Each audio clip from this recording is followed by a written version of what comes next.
In this documentary, we uncover the entire family tree of Donald Trump, a bloodline shaped by migration, ambition, concealment, hardship, and 4 generations of relentless upward drive. Because the story of Donald Trump did not begin with Donald Trump. It began in a wine country village in southwest Germany, where a rural working family carried a name that would eventually be spoken in every country on earth. It began on a storm-battered Scottish island, where Gaelic-speaking fishermen and crofters lived lives so distant from Manhattan skyscrapers that the connection seems almost impossible. And it began in the specific, deliberate choices made by a series of men and women who decided that the world they were born into was not the world they intended to die in. 2 immigrant lines, 2 very different starting points. 1 collision inside a single Queen's household that would eventually produce one of the most polarizing, consequential, and relentlessly discussed dynasties in modern American history. This is not a documentary about Donald Trump's politics.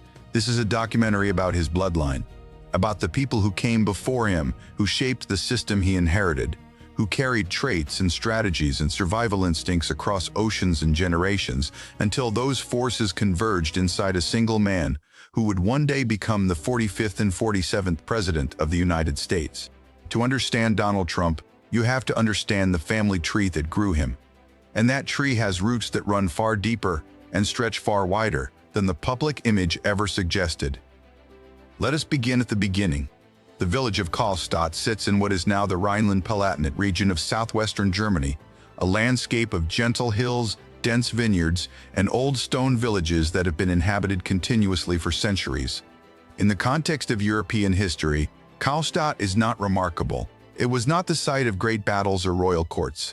It was a working village, a place where families lived by the rhythm of the agricultural seasons, where vineyard labor defined the economy, and where social life moved within tightly drawn community boundaries.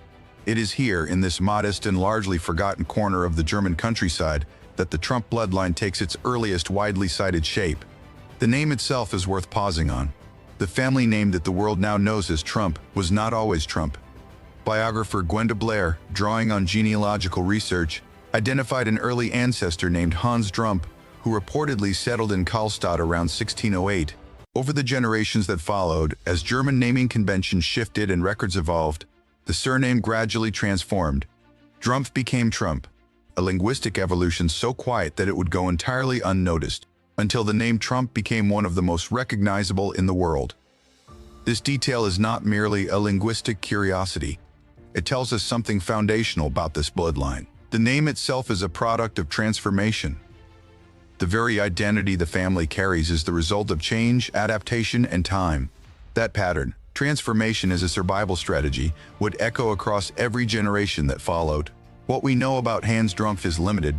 The genealogical record from the early 17th century in a small German village is necessarily thin. He appears in secondary biographical research as the earliest traceable anchor of the family's Kallstadt presence. Beyond that, the record does not speak with great volume, but his presence in Kallstadt establishes something important. The Trump line was planted in this specific soil, in this specific working-class vineyard community, and it stayed there for more than 2 centuries before the 19th century changed everything. Move forward through the decades, and you arrive at a generation that the documentary record describes with somewhat more clarity. Christian Johannes Trump was born in 1829 in Kallstadt, the great-grandfather of Donald Trump on the paternal side. His wife was Katharina Barbara Kober, born in 1836, a woman from the same world of rural German village life. Together, Christian and Katharina represent the generation that kept the Trump line rooted in Kallstadt's working economy through the middle decades of the 19th century. This was not a family of merchants or professionals or landowners in any significant sense. The consulted sources placed them firmly in the category of rural working people, part of the vineyard and field labor economy that sustained village life in the Palatinate region. Christian Johannes Trump died in 1877 from emphysema, a disease often associated with hard physical labor and the respiratory demands of agricultural work. He was 47 years old. He left behind a widow and children who would now need to navigate the world without him. Katharina Kober Trump outlived her husband by decades, surviving until 1922. In genealogical terms, she is the bridge, the figure who connects the old world of German rural labor to the new world that was about to open up through the choices of the next generation. and the next generation would make the most consequential choice in the entire family's history. To understand why what comes next matters so profoundly, you need to understand the world that Europe's rural poor were living in during the late 19th century. The 1880s were a period of enormous pressure on working-class European communities.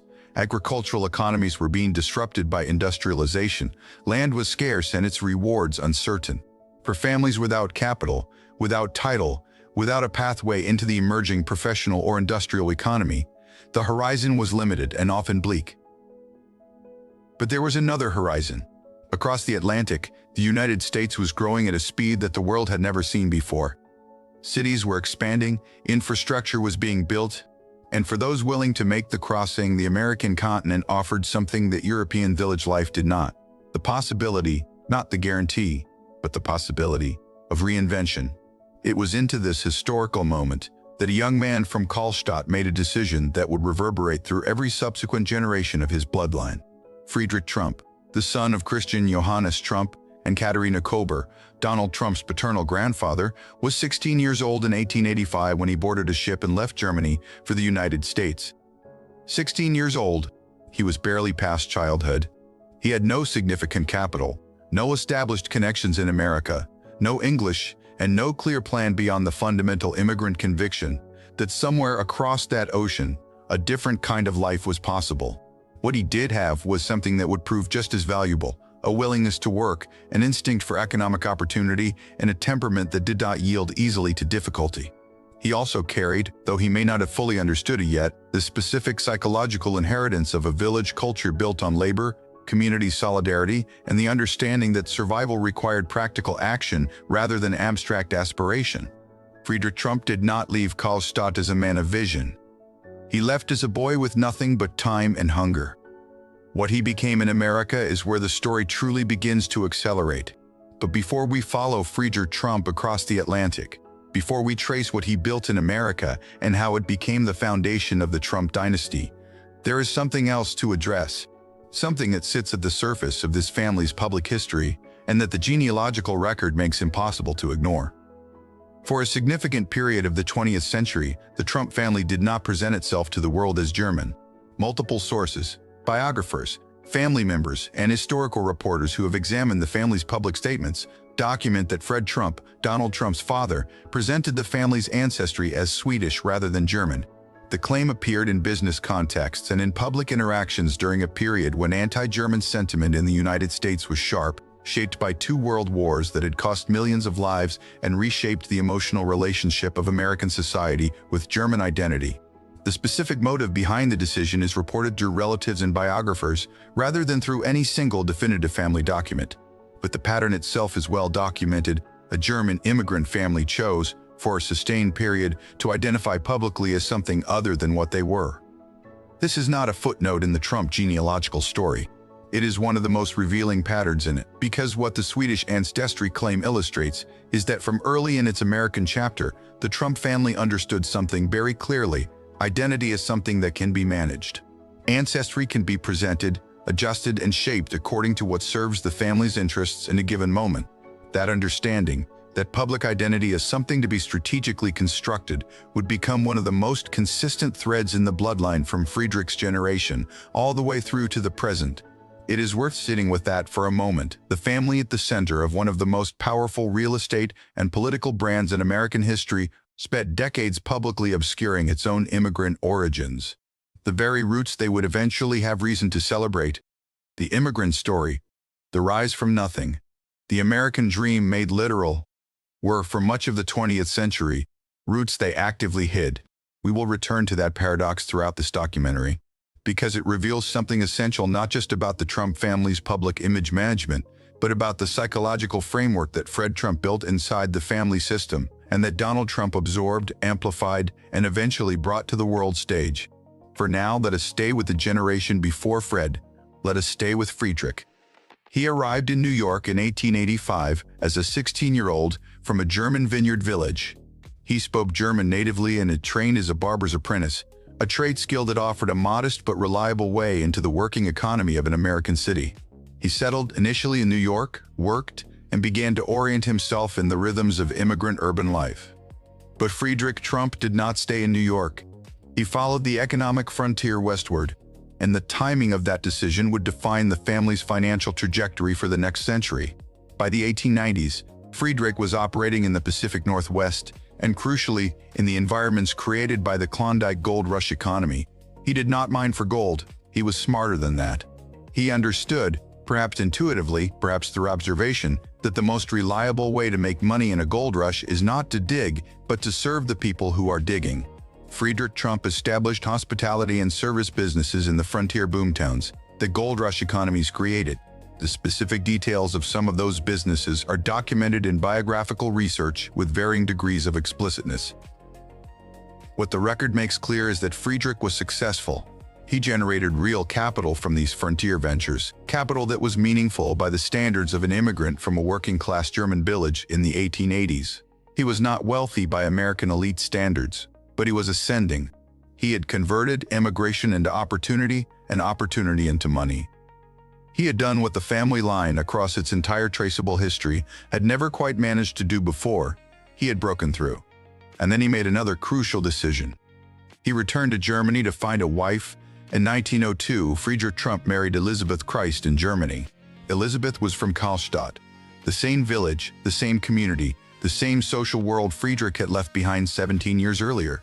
Her family was part of the same tight web of Palatinate working people that had produced the Trump line for generations. In marrying Elisabeth Christ, Friedrich was not simply choosing a partner.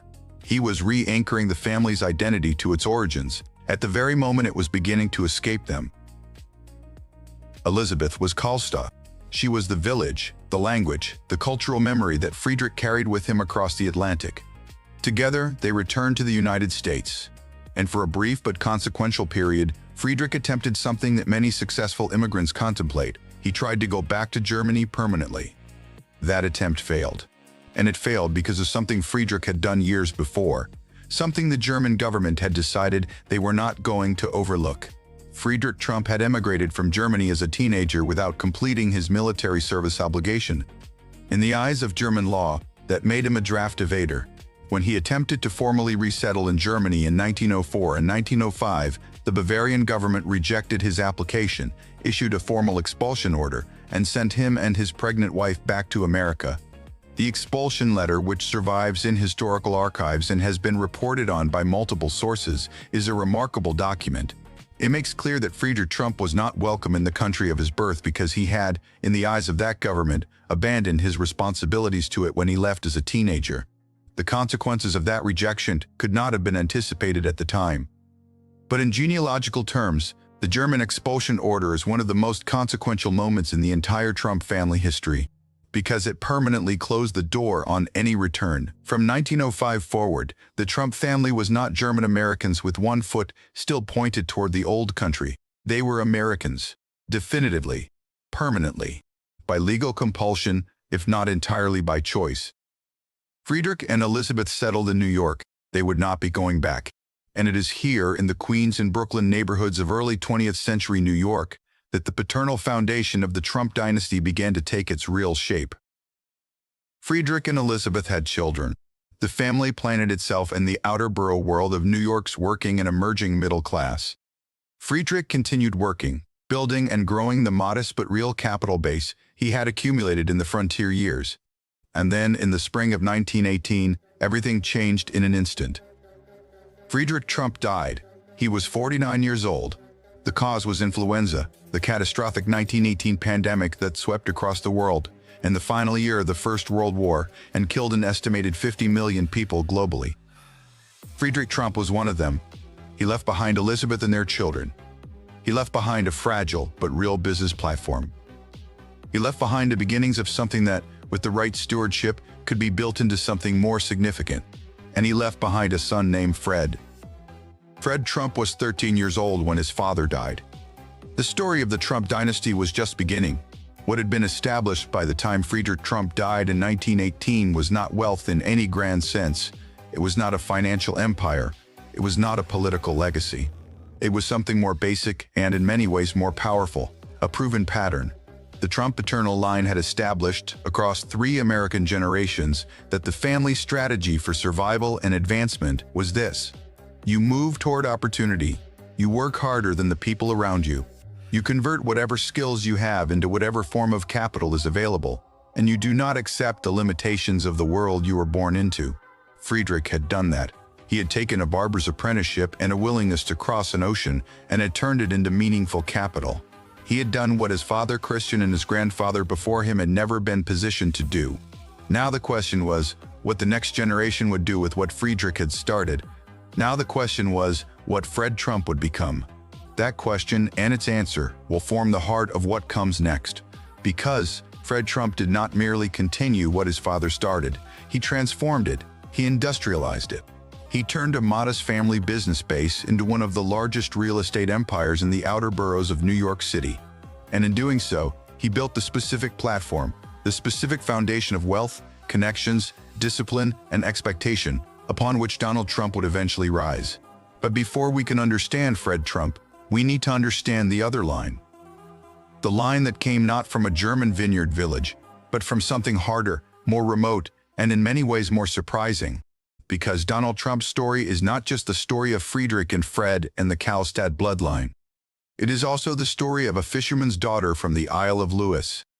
And that story begins on a very different kind of shore. There is a particular kind of ambition that only grief can produce. It is not the ambition of the comfortable or the calculated ambition of the privileged. It is something rawer than that.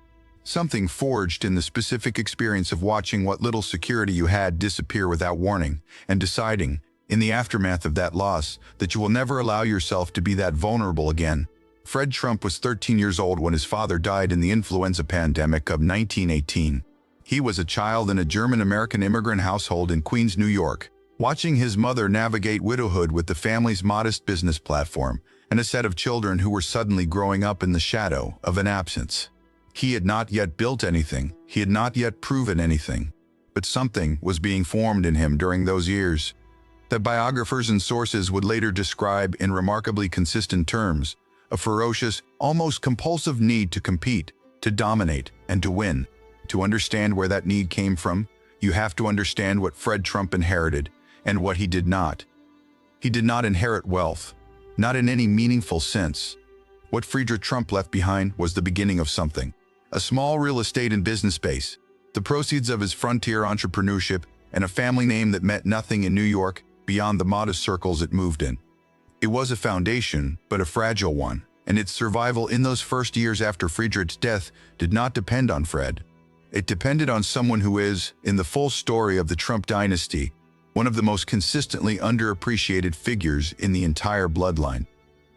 It depended on Elisabeth Christ Trump. Elisabeth Christ Trump, Donald Trump's paternal grandmother, was born in 1880 in Kallstadt, the same German vineyard village that had produced her husband Friedrich. She had crossed the Atlantic with him, built a household with him in Queens, and then, at the age of 38, found herself a widow in a country that was not her birthplace, with children to raise and a fragile family business to protect. What she did next is not always given its proper weight in the popular telling of the Trump story. But the genealogical and business record is clear enough to make the case. Elisabeth did not retreat. She did not dissolve the business or hand its remnants to someone outside the family. She formalized it. She institutionalized it, together with her young son Fred, who was still a teenager when he began working alongside her. She co-founded the entity that would be registered as E. Trump and Son. The name itself is telling. She put her own initial at the front of it. She was not simply a caretaker waiting for her son to grow up and take over. She was a co-builder, a stabilizer, a woman who understood from the specific experience of immigrant survival that the business was not merely a source of income. It was the family's anchor to the life they were building, and it had to be held. Elisabeth Christ Trump would live until 1966, surviving her husband by nearly 5 decades. She would watch Fred build the family business into something far larger than Friedrich ever achieved. She would watch her grandchildren grow up in a world of Queen's affluence that was almost unimaginable from the perspective of her Kallstadt origins. And she would do all of that having performed in the critical years between 1918 and Fred's full emergence as the family's driving force, the quiet and essential work of keeping the foundation intact. The Trump dynasty, in other words, did not survive Friedrich's death because of a man. It survived because of a woman. That is a fact the family's later self-mythology. with its emphasis on hard male patriarchs and business warriors, does not always find room for. But the historical record insists on it. Fred Trump grew up fast. He had no choice. The family's economic position required it, and his own temperament, described by virtually every biographical source that has examined him, seemed almost constitutionally incapable of patience or passivity. He began working in carpentry and construction while still a teenager. He taught himself the mechanics of building. He studied the outer borough New York real estate market with the focused attention of someone who had decided at a very young age that this was the arena in which his life would be decided. By the time he was in his early 20s, Fred Trump was already operating as a real developer in his own right. He was building and selling homes in Queens and Brooklyn. Modest structures, working-class and middle-class housing, the kind of construction that did not generate headlines or attract the attention of Manhattan's elite real estate world, but that generated something Fred understood to be more important than prestige in the short term. It generated cash flow. It generated relationships with contractors, lenders, and city officials. It generated a growing understanding of how the New York housing market actually operated, not in theory, not in business school abstractions, but in the specific, textured reality of permits and zoning and financing and construction timelines. Fred Trump was learning the machine by running it, and he was learning it at a speed that would eventually make him one of the most effective operators inside that machine that the outer boroughs of New York City had ever seen. But the truly decisive expansion of the Fred Trump real estate empire did not come from his own organic savings or his early construction work alone. It came from a historical moment that Fred Trump was perfectly positioned, by temperament, by timing, and by the specific nature of his business experience, to exploit. It came from the federal government. In the years following the Second World War, the United States government launched one of the largest federally backed housing programs in American history. Returning veterans needed homes. The country needed to absorb millions of men and women coming back from war into civilian life. Federal agencies, most notably the Federal Housing Administration, began guaranteeing mortgages and backing construction loans at a scale that the private housing market had never seen before. For a developer like Fred Trump, who had spent years learning the mechanics of outer borough housing construction and who had built relationships with exactly the kind of lenders and local officials who mattered in this new environment, the post-war federal housing boom was not just an opportunity. It was a multiplication event. It was the moment at which everything he had learned and built and accumulated in the previous 2 decades could be leveraged into something dramatically larger. Fred Trump built. He built aggressively, systematically, and at scale. Across Brooklyn and Queens, he constructed enormous residential housing complexes. Thousands of apartments, hundreds of buildings, entire neighborhoods of middle-class rental housing that housed returning veterans and working families, and the emerging post-war American middle class. His projects were not architectural landmarks. They were not Manhattan trophy properties. They were functional, efficient, mass-produced housing, and they were extraordinarily profitable. By the late 1940s and into the 1950s, Fred Trump had built a real estate empire that made him one of the wealthiest and most powerful developers in the outer boroughs of New York City. He was not yet a figure of national prominence. He was not a celebrity or a political star. But within the specific world of New York real estate development, banking, and city politics, he was a major force. And he had done it in significant part by mastering the relationship between private development and public subsidy, by understanding how to use federal programs, government-backed financing, and political relationships to create private wealth at a scale that purely private financing would never have allowed.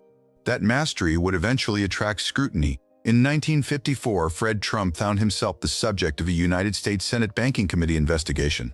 The committee was examining the practices of developers who had used government-backed housing finance programs, and the allegations against Fred Trump were pointed: that he had inflated construction costs, that he had exploited public programs designed to house veterans and the working class in order to extract profits beyond what those programs were intended to generate.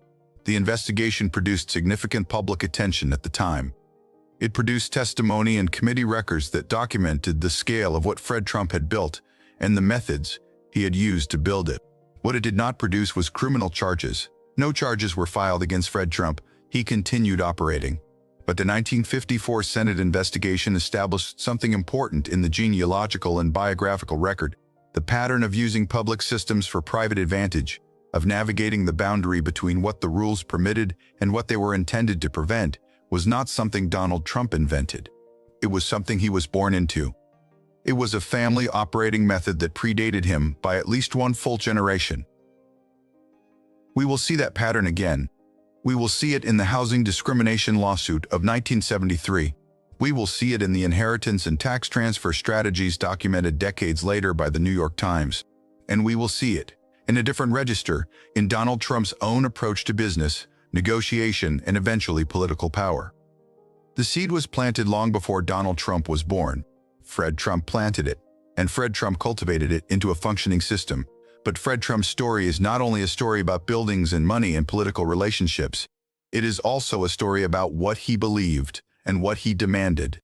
The biographical record is consistent and detailed on this point. Fred Trump was a patriarch in the fullest and most deliberate sense of the word.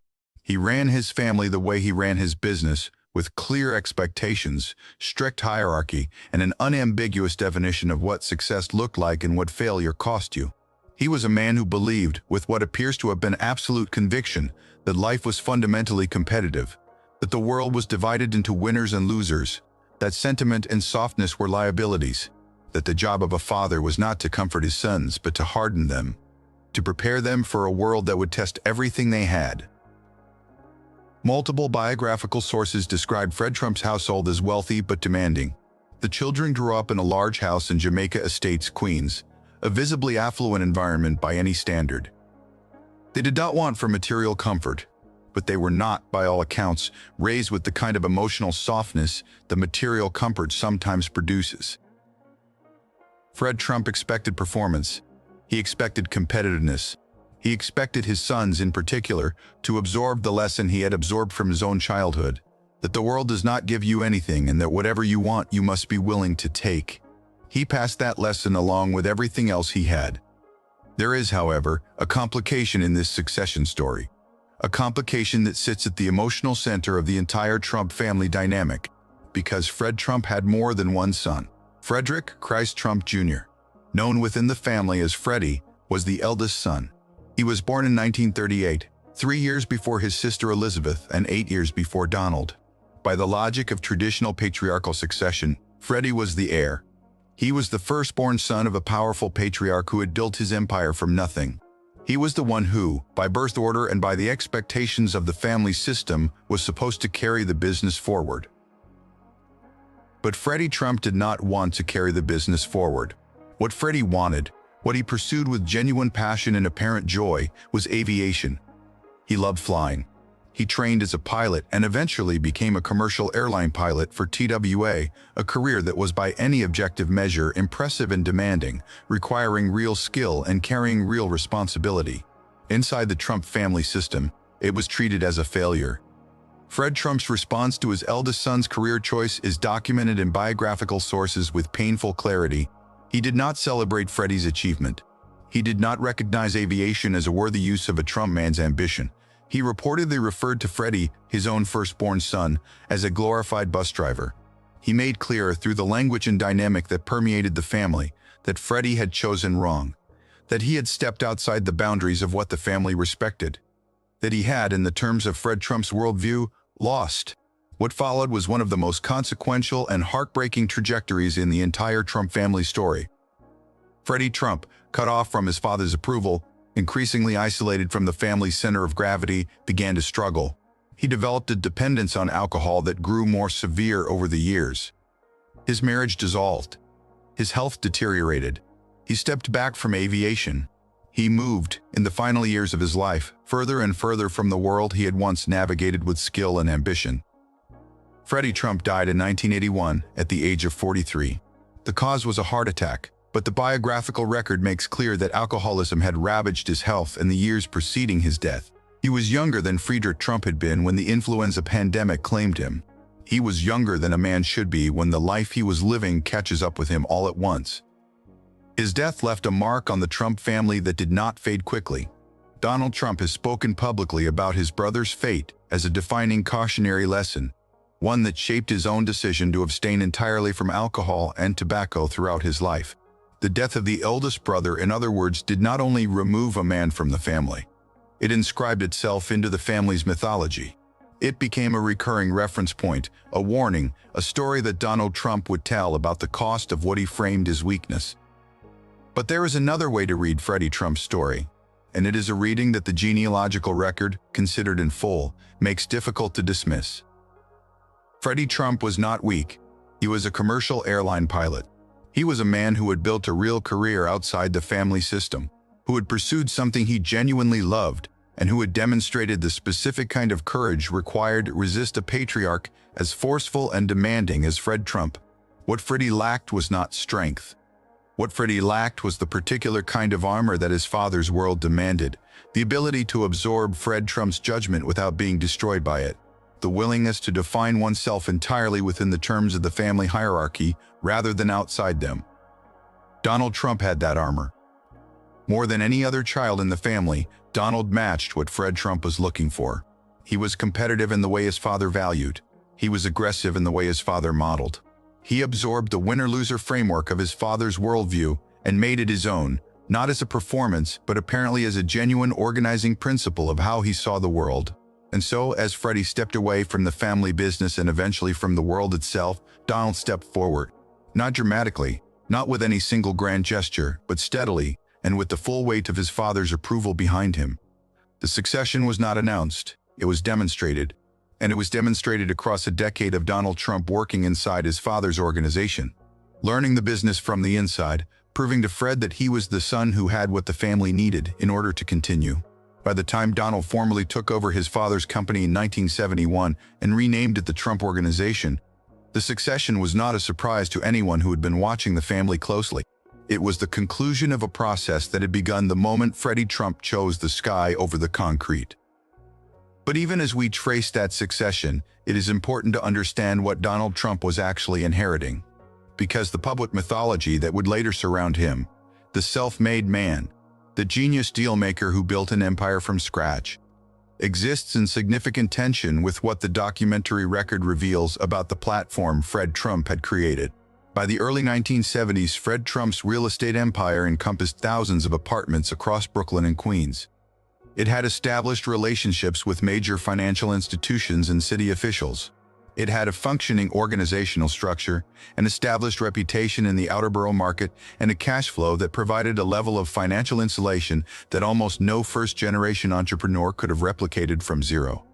The New York Times, in a deeply reported investigation published in 2018, concluded that Donald Trump received at least the equivalent of $413 million from his father's empire over the course of his lifetime, through a combination of direct gifts, loans, business support, and wealth transfer mechanisms that the Times described as extraordinarily favorable in their tax and valuation outcomes. The Trump family publicly contested the characterization of those transfers as improper or illegal, but the scale of the support itself, the sheer volume of capital that flowed from Fred Trump's world into Donald Trump's, is documented in the public record. The self-made myth was always at its core a family myth, not a personal one. Fred Trump built many things in his lifetime. He built apartment complexes and housing developments. He built a family system of strict expectations and conditional approval. He built a financial platform that would be transformed through his son into something far beyond the outer boroughs of New York. But he also built something subtler and in some ways more durable. He built a set of values, a framework for understanding the world that would be carried forward not just by Donald, but by the entire next generation of the family. The belief that winning is the only metric that matters. The belief that image and reality should be managed as one. The belief that loyalty within the family is paramount and that the family itself is the primary unit of trust in a competitive and essentially hostile world. Those beliefs did not appear from nowhere when Donald Trump ran for president in 2015. They had been forming across 3 generations of a German immigrant family that had survived frontier entrepreneurship, the death of a patriarch, a Senate investigation, a housing discrimination lawsuit, and the tragic collapse of the first heir. They were the inheritance, and they were about to collide with something entirely different. Something that came not from Kallstadt or Queens, but from a fishing village on the northwestern edge of Scotland. Something that had been forming, quietly and across its own long line of hardship and survival, in the Outer Hebrides. The maternal line of Donald Trump's bloodline is a story so different from the paternal one that it is almost difficult to believe they ended up in the same family. But they did, and in Part 3, we follow that line from its beginnings. From the windswept coasts and Gaelic-speaking communities of the Isle of Lewis, through the emigrant stream that carried a crofter's daughter across the Atlantic, and into the Queen's household, where two bloodlines, two continents, and two entirely different survival stories finally met. There is a place at the northwestern edge of Scotland where the land runs out, where the last of the Scottish mainland gives way to the sea, and the sea stretches westward without interruption toward Iceland and beyond. The Outer Hebrides rise from the Atlantic like a chain of ancient stones placed there by a force that had no interest in comfort or convenience. These are islands shaped by wind and water and centuries of hard living. The soil is thin. The growing seasons are short. The ocean, which provides almost everything, also takes almost everything. Boats, men, harvests, futures. The largest of these islands is Lewis. And on Lewis, in a small community called Tong, just outside the town of Stornoway, on the island's northeastern coast, there lived a family called MacLeod. This is the world that produced Anne MacLeod. This is the world that produced Donald Trump's mother. And it is a world so distant geographically, culturally, economically from the Manhattan skyline that would later bear her son's name, that the distance itself feels like one of the most remarkable facts in the entire Trump genealogical story. To understand how a fisherman's daughter from the Isle of Lewis became the matriarch of one of the most powerful dynasties in modern American history, you have to understand where she started. You have to understand Tong. You have to understand Lewis. You have to understand what it meant to be born into a Gaelic-speaking crofting community on the outer edge of the British Isles in the early 20th century. Because that understanding changes everything about how you read the family that came after her. The Isle of Lewis in the late 19th and early 20th centuries was a place that operated almost entirely outside the economic and cultural mainstream of British life. It was Gaelic-speaking, not in a token or ceremonial sense, but as a living daily reality. The language of the home, the church, the fishing boat, and the village was Gaelic. English was a second language, acquired through formal education rather than absorbed through daily life.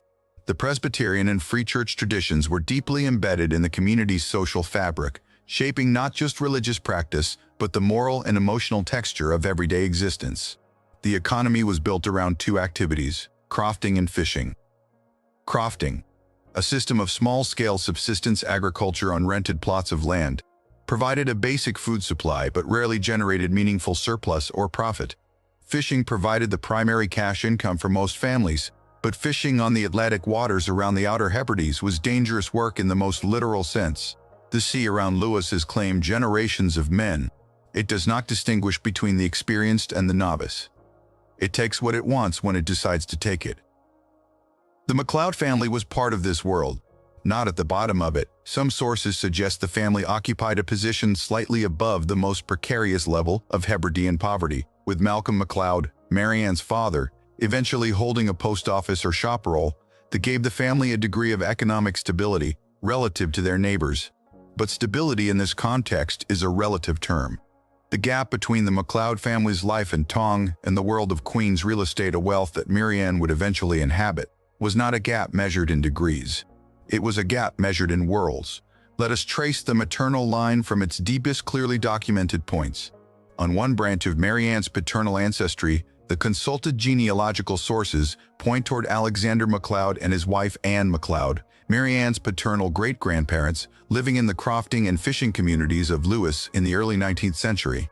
Their dates are approximate, placing Alexander's birth around 1832 and placing both of them firmly in the pre-immigration generation of Hebridean crofting life.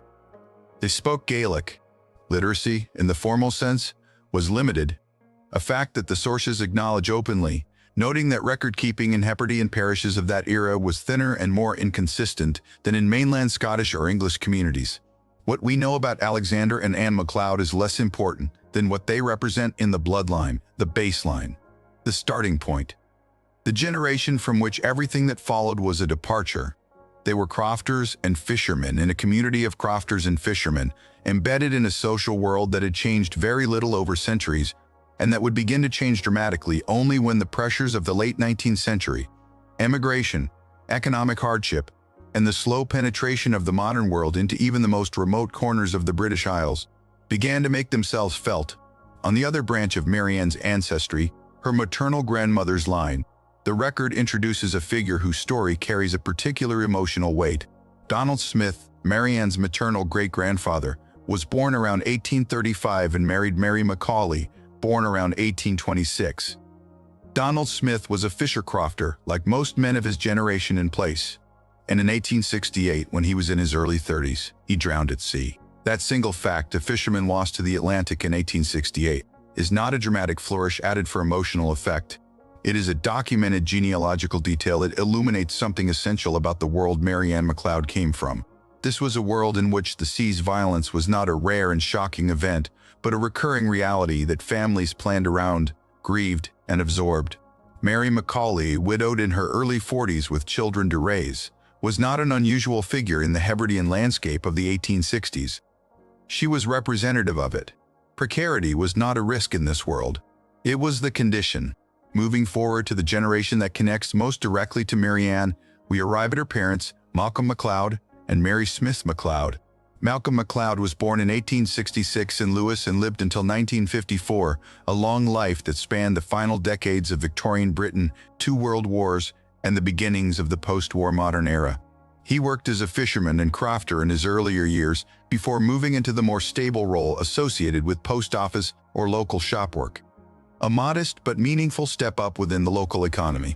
He was, by the standards of Tong, a man of some standing. Not wealthy, not powerful beyond the boundaries of his community, but respectable.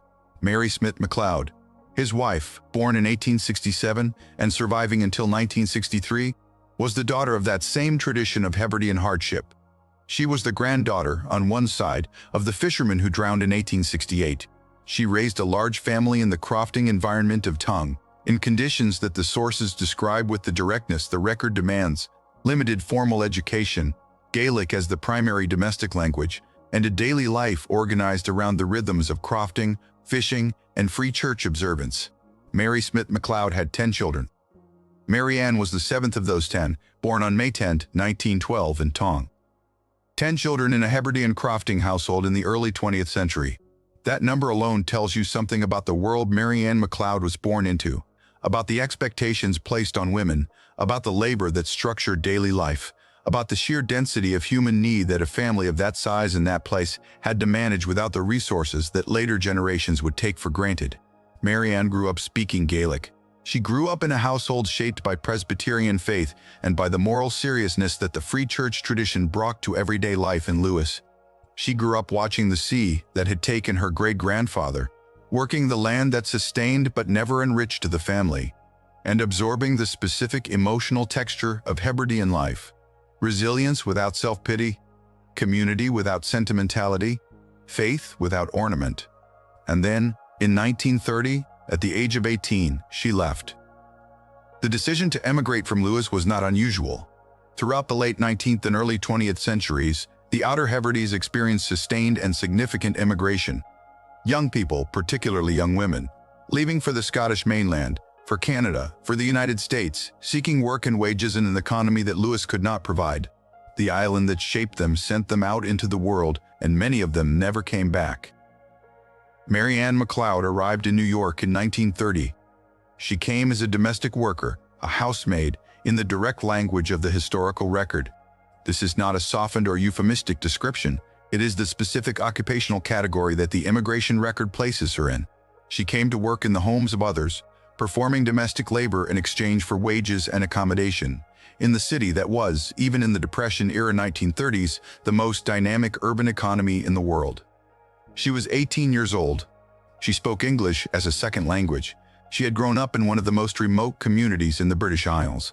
She arrived in New York with a specific combination of qualities that Hebridean life had installed in her: toughness, practicality, religious conviction, a capacity for hard work, and an emotional self-containment that the island's conditions had made almost mandatory.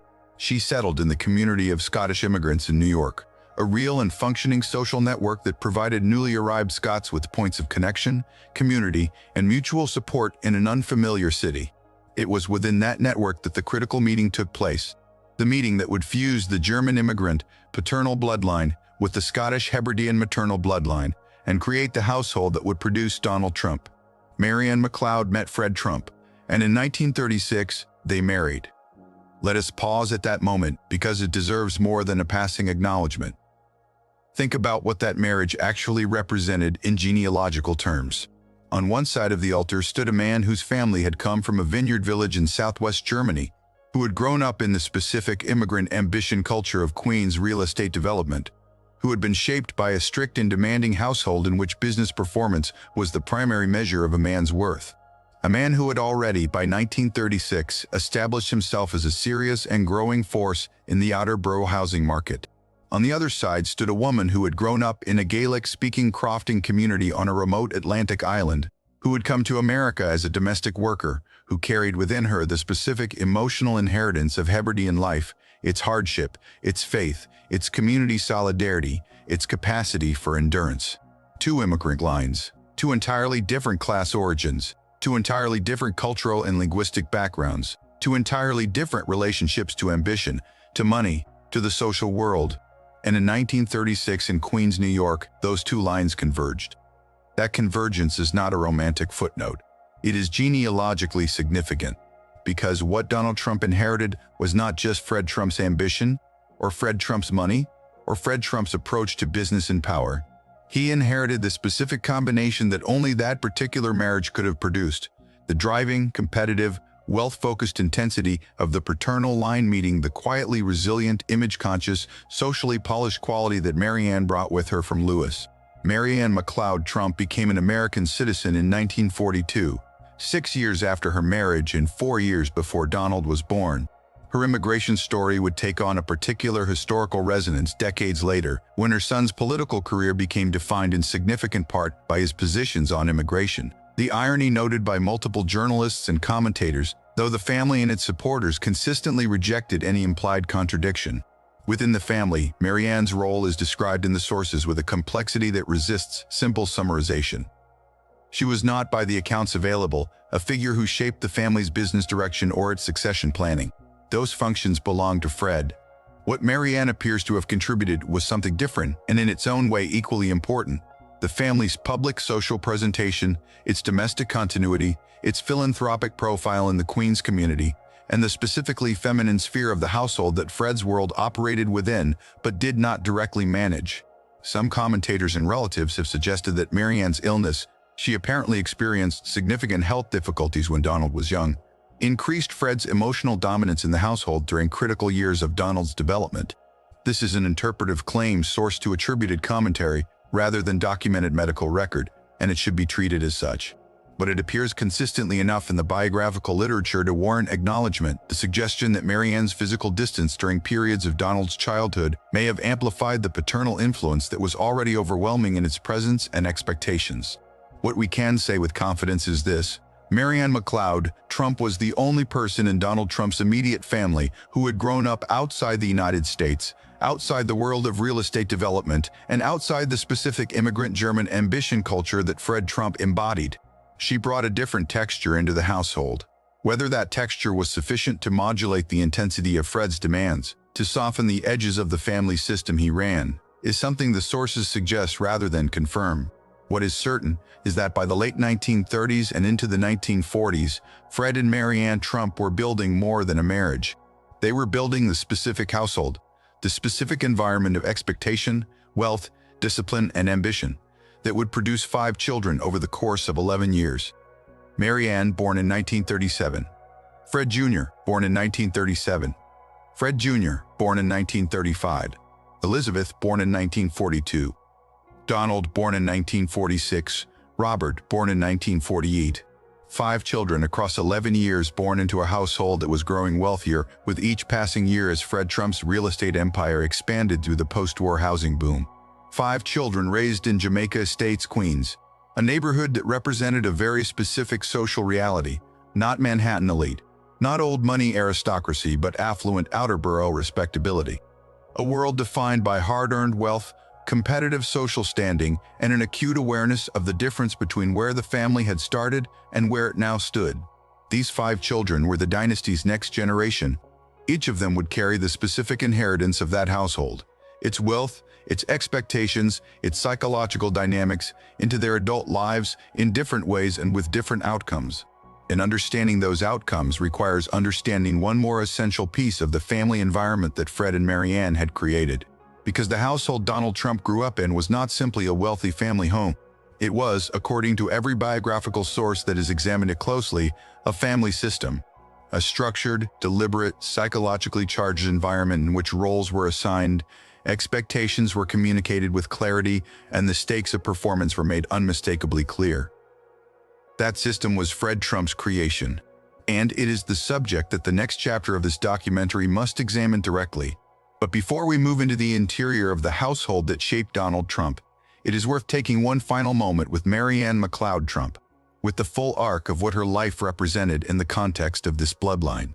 She was born in 1912 in a Gaelic-speaking crofting community on the outer edge of the British Isles. She grew up in a household of 10 children, in a world where the sea regularly took men's lives and the land regularly refused to provide enough. She emigrated at 18 with nothing but the qualities her island home had given her. She worked as a domestic worker in the households of others. She married a driven, demanding German immigrant builder from Queens.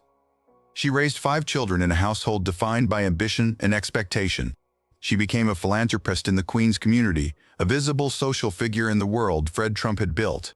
She lived until 2000, surviving her husband by just a few months, dying at the age of 88 having traveled, in the span of one lifetime, from crofting Hebridean poverty to the threshold of an American political dynasty. That journey, that single life's arc, is one of the most extraordinary genealogical stories inside the entire Trump family tree. And it is a story that rarely receives the attention it deserves, because the Trump narrative, as it has typically been told, centers on Fred and on Donald and on the buildings and the money and the politics. Marianne occupies the background of that story. The maternal presence, the domestic foundation, the Scottish immigrant who became a Queen's socialite. But genealogically, her presence in this family matters enormously, because she is the reason this bloodline is not simply a story about German ambition transplanted to American soil. She is the reason this bloodline is something more complex and more interesting than that. She is the thread that runs from the Isle of Lewis to Jamaica estates, from Gaelic to English, from crofting poverty to Queen's wealth. And that runs, invisibly but indelibly, into the formation of a man who would one day stand in the most powerful office in the world. The fisherman's daughter traveled a very long way, and now, with the two lines of the bloodline finally united inside a single Queen's household, the story turns to the man who ran that household. The man who would take the foundation Friedrich built, and the stability Elisabeth preserved, and the capital the post-war boom provided, and turn it into the specific machine that produced Donald Trump. It turns, finally and fully, to Fred. Every dynasty has an architect, not the person whose name ends up on the buildings, or the headlines, or the history books, but the person who drew the plans, the person who decided what the structure would look like, how it would hold weight, what it would demand of everyone who lived inside it, and what it would cost those who couldn't meet its requirements. In the Trump bloodline, that architect was Fred Trump, not Friedrich, who generated the first real capital and planted the family permanently in American soil. Not Elisabeth, who preserved the business through widowhood and early hardship. Not Donald, who would eventually take the family name to the highest political office in the country. Fred Trump was the architect, the man who took the raw materials of immigrant ambition and frontier capital and working-class Queen's tenacity and deliberately, systematically, and with extraordinary discipline, converted them into a dynasty. Understanding Fred Trump is not optional if you want to understand this family. It is not background, it is not context, it is the mechanism. Because the values Fred Trump built into his household, the expectations he installed in his children, the methods he used to accumulate and protect and transfer wealth, and the succession system he designed and enforced, all of it flowed forward into the next generation with the force and precision of something engineered rather than something that simply happened. Fred Trump did not raise children, he produced successors. And the story of how he did that, and what it cost, is one of the most revealing chapters in the entire Trump genealogical record. By the time the 5 Trump children were growing up in Jamaica estates in the 1940s and 1950s, Fred Trump's real estate empire was already operating at a scale that placed the family comfortably in the upper tier of outer borough New York wealth. The post-war housing boom had been extraordinarily good to Fred. His ability to navigate the federal housing finance programs, to secure government-backed construction loans, to build at scale, to manage costs and timelines with the precision of someone who had been studying the machine since his teenage years, had transformed the modest business base he inherited from his mother and his father's memory into something genuinely powerful. The numbers in the context of the era were significant. Thousands of apartments across Brooklyn and Queens, entire residential complexes bearing the Trump name, long-term relationships with the financial institutions, political figures, and city officials who controlled the flow of permits, zoning decisions, and public contracts in New York's outer borough development world. Fred Trump was not operating at the margins of this world. He was one of its central figures, and he brought the logic of that world home with him every evening. The biographical record is detailed and consistent on the atmosphere of the Trump household. This was not a home defined by warmth or emotional ease. It was a home defined by standards, by expectations, by the constant ambient understanding that performance was required, that competition was the natural state of human affairs, and that the failure to perform had consequences that were not abstract, but real and immediate. Fred Trump believed, with what appears to have been the conviction of a man who had earned his beliefs through actual experience, that the world was fundamentally divided into killers and losers. Those were reportedly the terms he used. Not winners and losers in the conventional motivational sense, but something harder than that. Killers and losers. The language of survival rather than the language of achievement. The framing of a man who had watched his father die young, and who had built everything he had from the wreckage of that loss, and who had concluded from that experience that softness was not a personality trait to be managed, but a vulnerability to be eliminated. He communicated this framework to his sons with particular intensity. Daughters were not exempt from the household standards.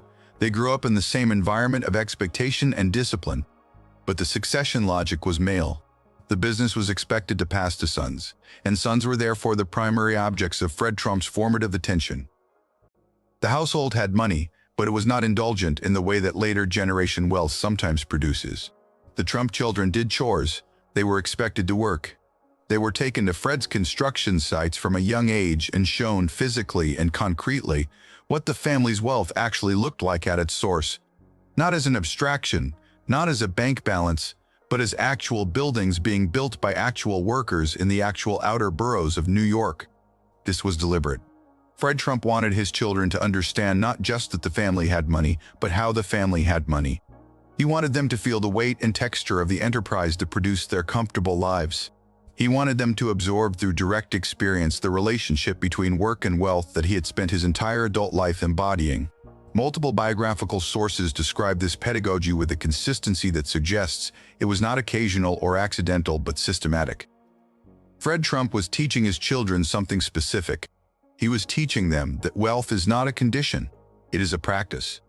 It is something you maintain through continuous performance, continuous competition, and continuous vigilance against the complacency that comfort can produce. There was another lesson embedded in this household, one that operated at a more subtle level, but that the genealogical record makes it impossible to ignore. That lesson was about identity. The Trump children grew up in a household where the family's German ancestry was not openly celebrated.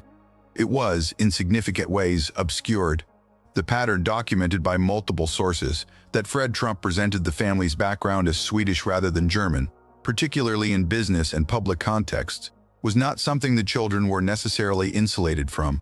It was the family's public story. It was the version of the Trump origin that Fred chose to project into the world during the decades when anti-German sentiment in the United States was sharp and socially costly.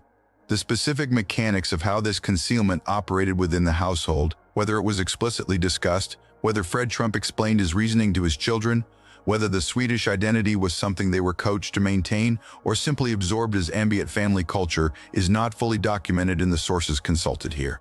The motive, reconstructed through relatives and biographers, was almost certainly practical. German identity was a business liability in the decades following two world wars, and Fred Trump was not a man who allowed sentiment to override business calculation. But the implications of that choice, considered from a genealogical perspective, are significant. They tell us that the family understood at a foundational level that identity is something that can be managed, that what you present to the world and what you actually are need not be the same thing, that the strategic construction of a public persona, including if necessary, a public ancestry, is a legitimate and even necessary tool in the pursuit of success. That understanding did not disappear when anti-German sentiment faded. It became structural. It became part of the family's operating logic, and it would resurface in different forms and in different registers across every subsequent generation. The Trump family's relationship with public identity management was not limited to the Swedish ancestry claim. It extended into the family's business practices, and those practices eventually attracted the attention of the federal government.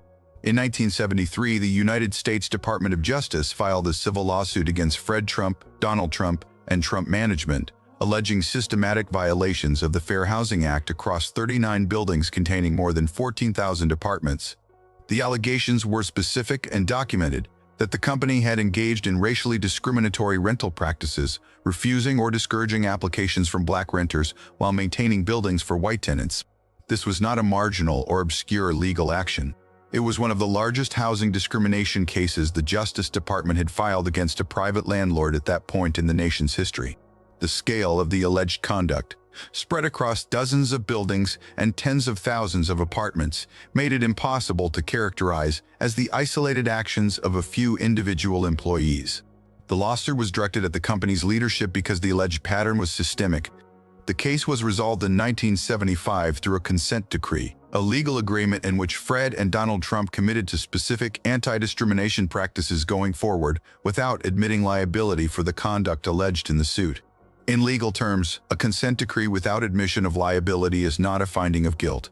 But in genealogical and documentary terms, the 1973 lawsuit is one of the most consequential public records in the entire Trump family history, because it establishes something that the family's self-mythology consistently resisted acknowledging, that the wealth Fred Trump built was built within a system of racial stratification that the family actively maintained rather than merely inherited.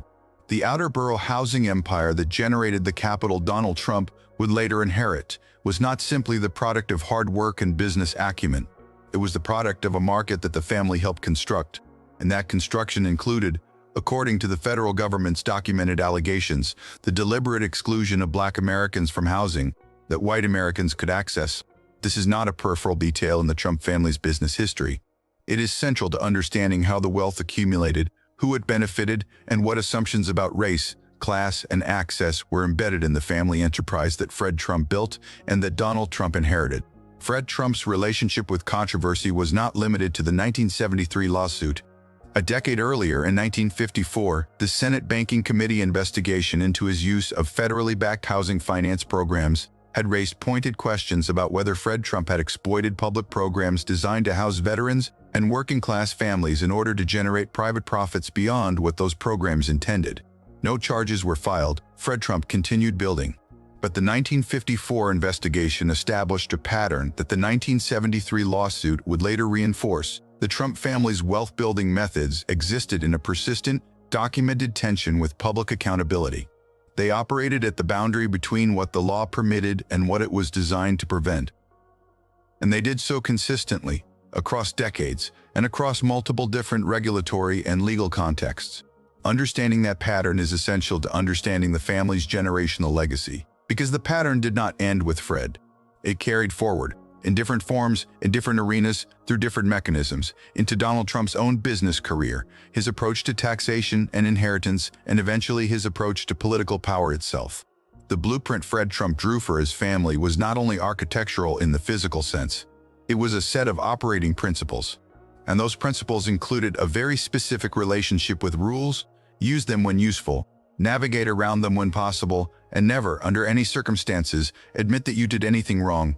But the deepest and most consequential dimension of Fred Trump's legacy, the one that reverberates most powerfully through the family's psychological and succession history, is not the business practices or the legal controversies. It is the succession system he designed and enforced within his own household. And to understand that system fully, you have to return to Freddie. Friedrich Christ Trump Jr. Freddie was the firstborn son, the one who, by every traditional logic of patriarchal succession, should have been the heir. He was born in 1938, grew up in the Jamaica Estates household, absorbed the same environment of expectation and performance that shaped all 5 of the Trump children, and eventually made the choice that would define the rest of his life. He chose to become a commercial airline pilot rather than a real estate developer. And Fred Trump, according to every biographical source that has examined this dynamic, never forgave him for it. The biographical literature describes Fred Trump's reaction to Freddie's career choice with a consistency that is striking in its detail. He reportedly dismissed his son's profession with contempt, referring to Freddie as a glorified bus driver, making clear that aviation represented, in the terms of his worldview, a capitulation rather than an achievement. The message communicated to Freddie, not once, but apparently across years of family interaction, was that he had failed, that he had chosen wrong, that in the competition for the patriarch's approval and the family's succession, he had disqualified himself.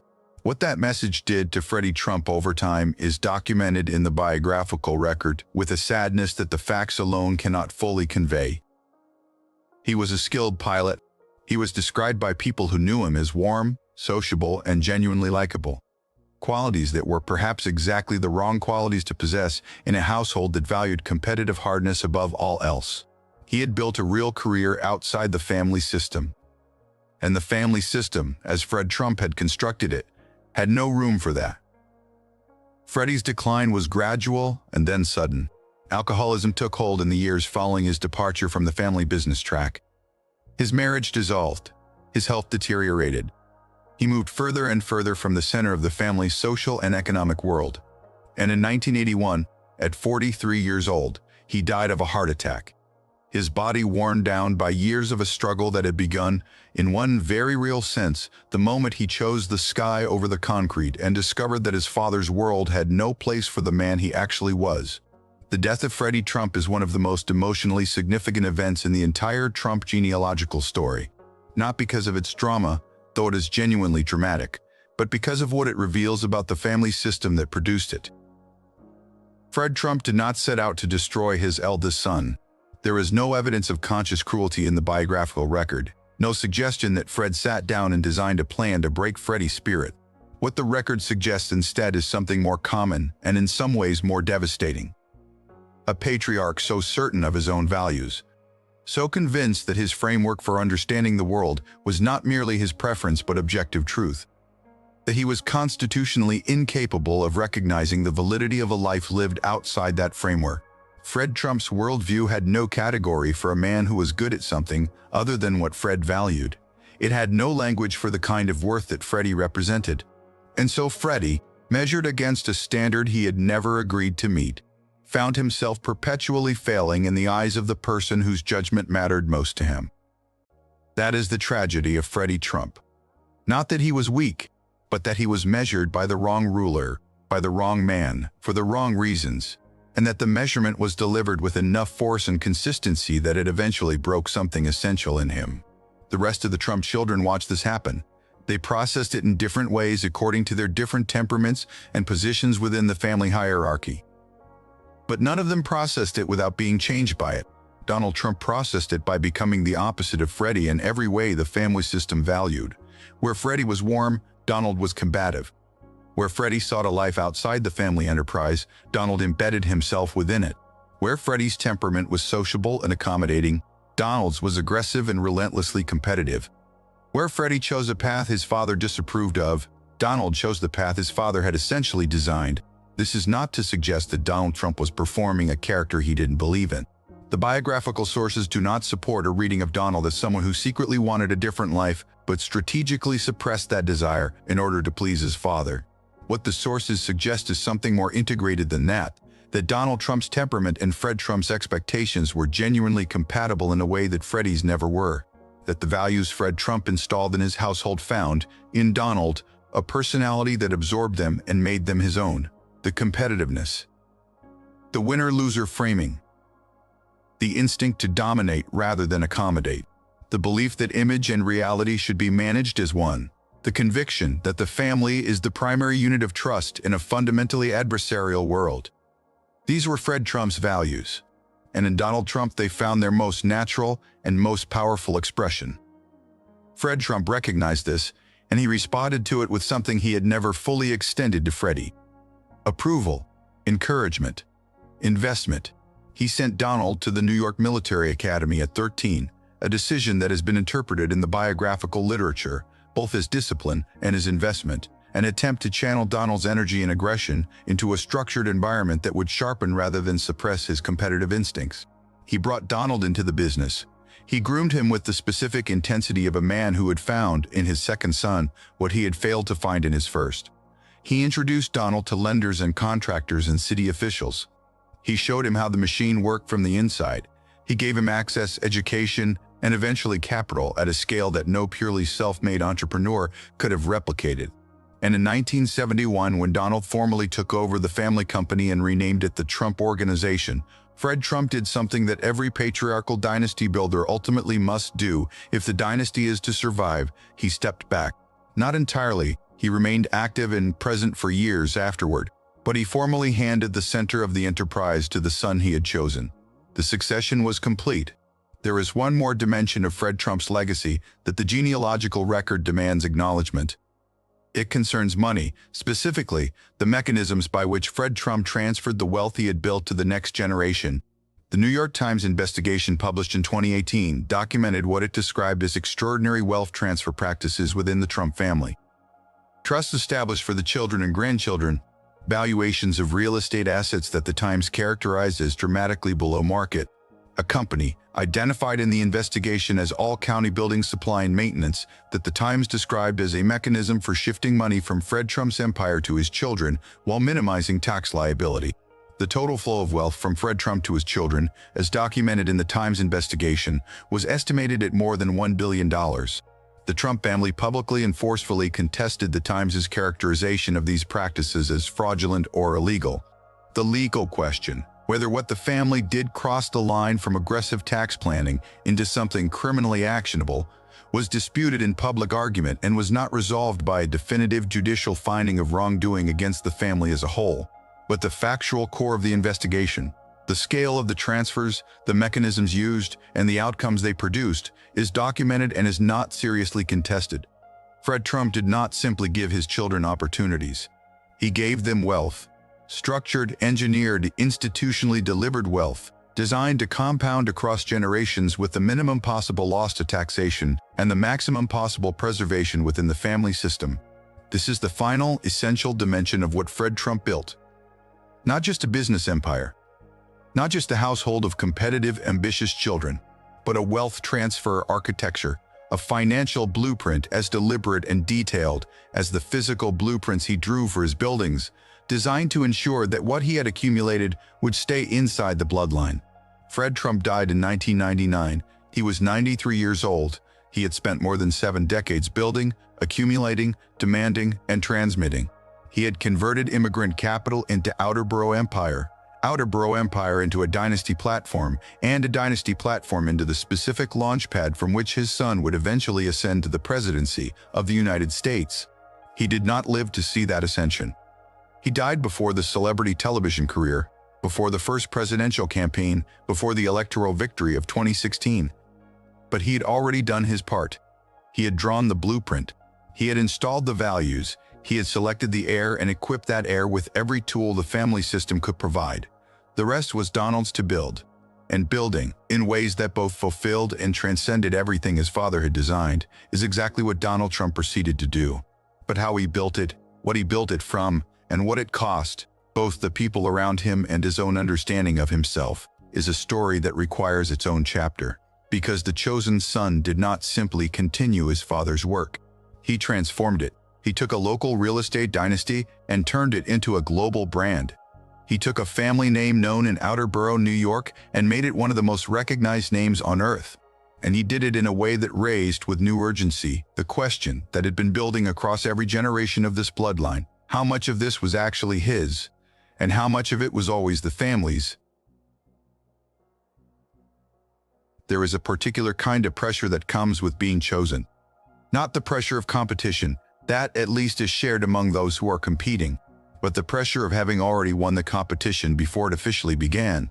The pressure of carrying not just your own ambitions, but the accumulated weight of everyone who came before you, everyone who built the platform you are standing on, and everyone who is watching to see what you will do with what they gave you.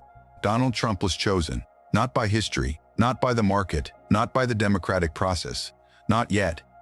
He was chosen by his father. Selected, shaped, financed and installed as the heir to a family enterprise that had been building toward this moment across 3 immigrant generations. And the specific nature of that selection, the way it happened, what it demanded, and what it obscured, is the key that unlocks almost everything that followed. Because Donald Trump did not simply inherit a business, he inherited a story about himself. A story in which he was the architect rather than the beneficiary, the creator rather than the inheritor, the self-made man rather than the carefully constructed product of a very deliberate family system. And the distance between that story and the documentary record is one of the most consequential gaps in the entire Trump genealogical narrative. To understand how that gap formed and what it produced, we need to follow Donald Trump from his earliest years inside the family system through his emergence as a public figure, a businessman, a brand, and eventually a politician. We need to trace the chosen son's journey from Jamaica Estates to Manhattan to the White House. And we need to do it with the full context of the bloodline behind us, because without that context, the story makes a very different kind of sense than the one the evidence actually supports. Donald John Trump was born on June 14, 1946 in Queens, New York. He was the 4th of Fred and Marianne Trump's 5 children. Younger than Marianne, Freddie, and Elizabeth, older than Robert. He was born into a household that was already wealthy by any reasonable standard, and that was becoming more so with each passing year as Fred Trump's post-war housing empire continued to expand. His early childhood unfolded in the specific atmosphere that the previous chapter described in detail. Jamaica Estates' affluence, Fred Trump's demanding household standards, the ambient message that competition was the natural state of human existence, and that performance was not optional but mandatory. From the earliest years, Donald absorbed this environment with what the biographical sources consistently describe as unusual receptiveness, not reluctant compliance, but genuine alignment between his temperament and his father's expectations. He was, by multiple accounts, energetic, combative, and difficult to contain. He pushed boundaries, he challenged authority. He was, in the specific language that Fred Trump valued, a fighter, someone who did not accept limitations without contesting them, who did not back down from confrontation, who treated every interaction as an opportunity to establish dominance. These qualities in a different household might have been channeled in different directions. In the Trump household, they were recognized, rewarded, and deliberately amplified. When Donald was 13 years old, Fred Trump made a decision that the biographical literature has interpreted in multiple ways, but that the family's own account frames straightforwardly. He sent his son to the New York Military Academy in Cornwall-on-Hudson. Donald would spend 5 years there from 1959 to 1964, living in a structured military environment that imposed the kind of external discipline that the Jamaica Estates household had been building internally for years. The military academy sharpened what Fred had already installed. It provided Donald with a framework, hierarchy, competition, performance metrics, the clear language of winning and losing, that mapped almost perfectly onto the values he had absorbed at home. It also removed him from the specific family environment at precisely the age when adolescent individuation might otherwise have created friction between a teenager's emerging autonomy and a patriarch's expectations. Instead of friction, the academy produced focus. Donald Trump graduated from the New York Military Academy in 1964 as a cadet captain, one of the highest student leadership positions available. He then attended Fordham University briefly before transferring to the Wharton School of Finance at the University of Pennsylvania, where he graduated in 1968 with a degree in economics. The Wharton credential would become one of the most frequently cited elements of his public biography, a marker of academic credibility that he referenced throughout his business and political career. What the full record shows is that his path to Wharton was smoothed by the specific advantages his family's position provided, including the kind of social and institutional access that Fred Trump's world could open. That does not diminish the credential, but it places it accurately within the broader context of inherited advantage that characterizes the chosen son's entire trajectory. In 1968, Donald Trump joined his father's company. He did not arrive as a junior employee learning the basics of a business he knew nothing about. He arrived as the heir, already identified, already groomed, already oriented toward the succession that Fred Trump had been engineering for years. He worked within the organization, learning its operations from the inside, absorbing the specific mechanics of outer borough housing development that his father had spent decades mastering. And then in 1971, at the age of 24, Donald Trump formally took control of his father's company and renamed it the Trump Organization. The renaming was not a neutral administrative act. It was a declaration. By placing his own name, not his father's, not the family's, but specifically his own, at the center of the enterprise, Donald Trump was announcing something about how he understood his relationship to what he had inherited. He was not continuing Fred Trump's business. He was beginning Donald Trump's business. The succession was complete, and the new chapter was being written not as a continuation, but as a transformation.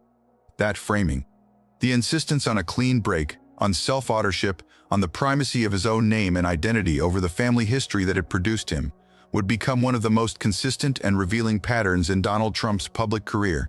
The man most shaped by inherited advantage would spend decades cultivating the mythology of the self-made entrepreneur, the heir who received, by the New York Times' documented accounting, the equivalent of hundreds of millions of dollars in family support, would build a public identity almost entirely around the narrative of personal creation. Understanding why requires understanding what the family system had taught him. Fred Trump had installed, in his children and most completely in Donald, a set of values in which the appearance of strength was not merely desirable, but strategically essential. To acknowledge dependence, on family money, on family connections, on family-created opportunity, was, in the logic of Fred Trump's household, to acknowledge weakness. And weakness in that household was not a condition to be managed. It was an identity to be avoided at all costs. The self-made mythology was not a lie Donald Trump told the world about himself. It was the story Fred Trump's household had made it psychologically necessary for Donald Trump to tell himself. The first great move of Donald Trump's independent career was the pivot from outer borough housing to Manhattan luxury development. This was not a small step. It was a fundamental reorientation of the family's entire business identity. A decision to leave behind the world Fred Trump had mastered and enter a completely different arena, with different players, different stakes, and different rules. Fred Trump's world was Brooklyn and Queens, working class and middle class rental housing, relationships with outer borough banks, city officials, and contractors who operated at the level of functional, mass-produced residential construction. It was a world of volume and efficiency. Hundreds of buildings, thousands of apartments, reliable cash flow, manageable risk.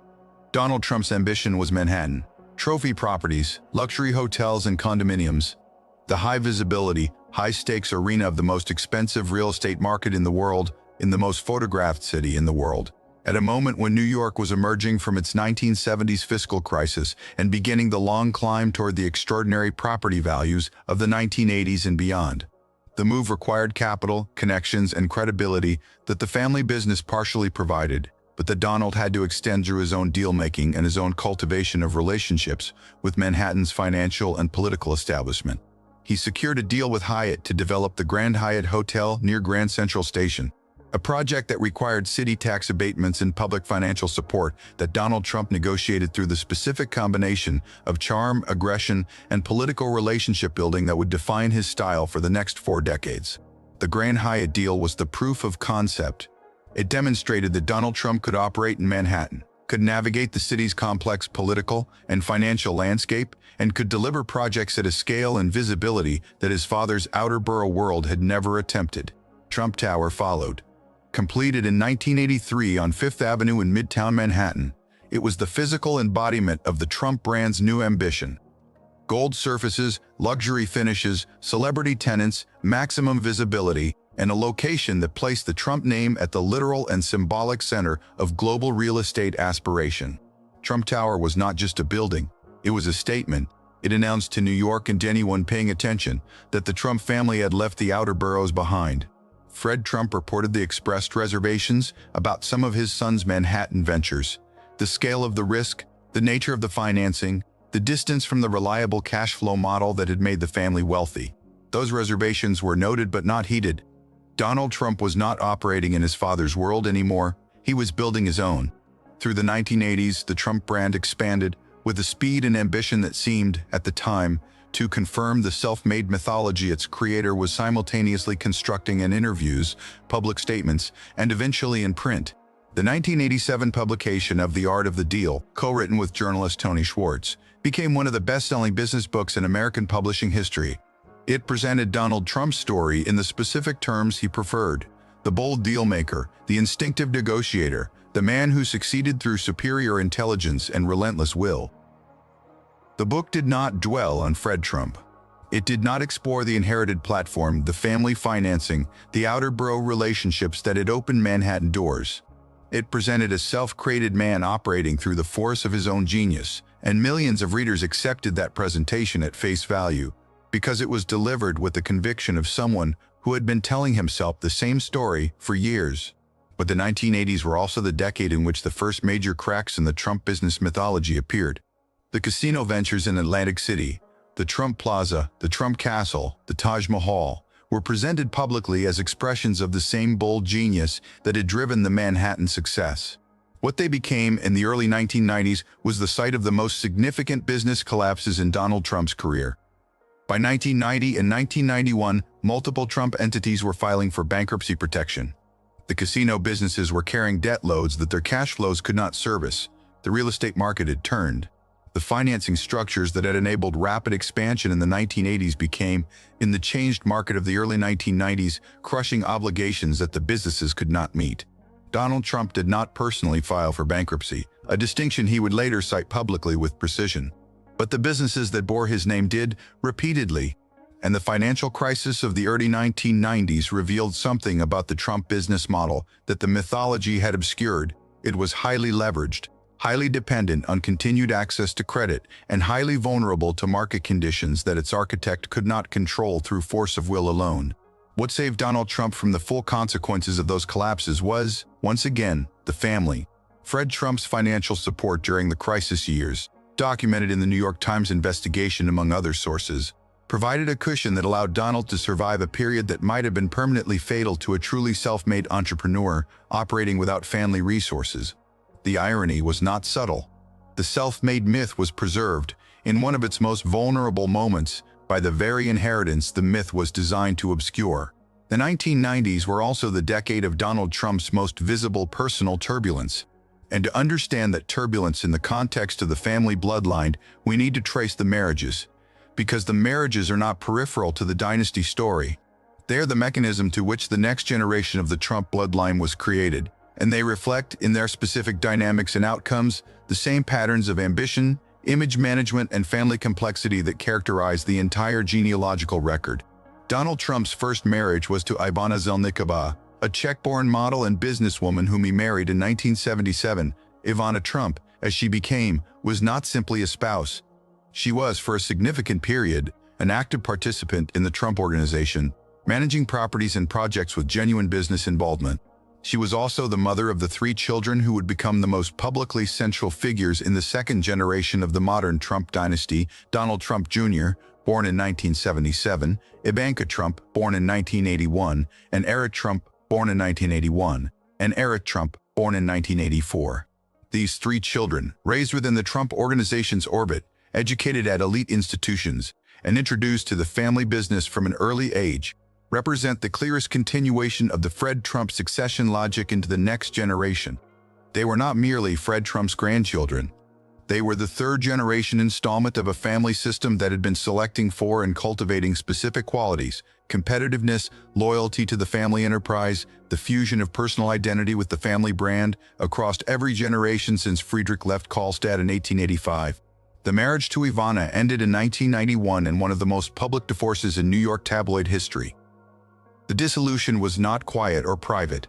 It played out across the front pages of the New York Post and the Daily News with the specific intensity that New York celebrity culture was capable of generating in that era. And it generated that intensity because it involved not just the end of a marriage, but the beginning of another relationship with Marla Maples that had been developing before the first marriage formally concluded.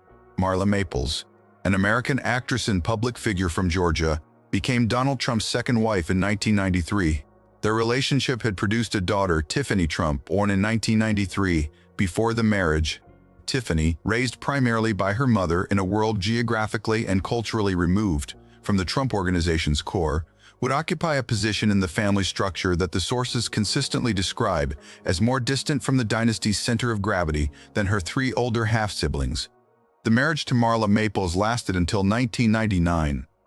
Donald Trump's 3rd marriage, in 2005, was to Melania Canous, a Slovenian-born model who had immigrated to the United States in the 1990s. Melania Trump added yet another immigrant thread to the family's already remarkably multinational genealogical fabric, Slovenian, joining German-American and Scottish Hebridean in the immediate family's ancestry. She would become the mother of Donald Trump's youngest child, Baron William Trump, born in 2006, and she would serve as First Lady during both of Donald Trump's presidential terms. The pattern across the three marriages is worth examining in the context of the family bloodline.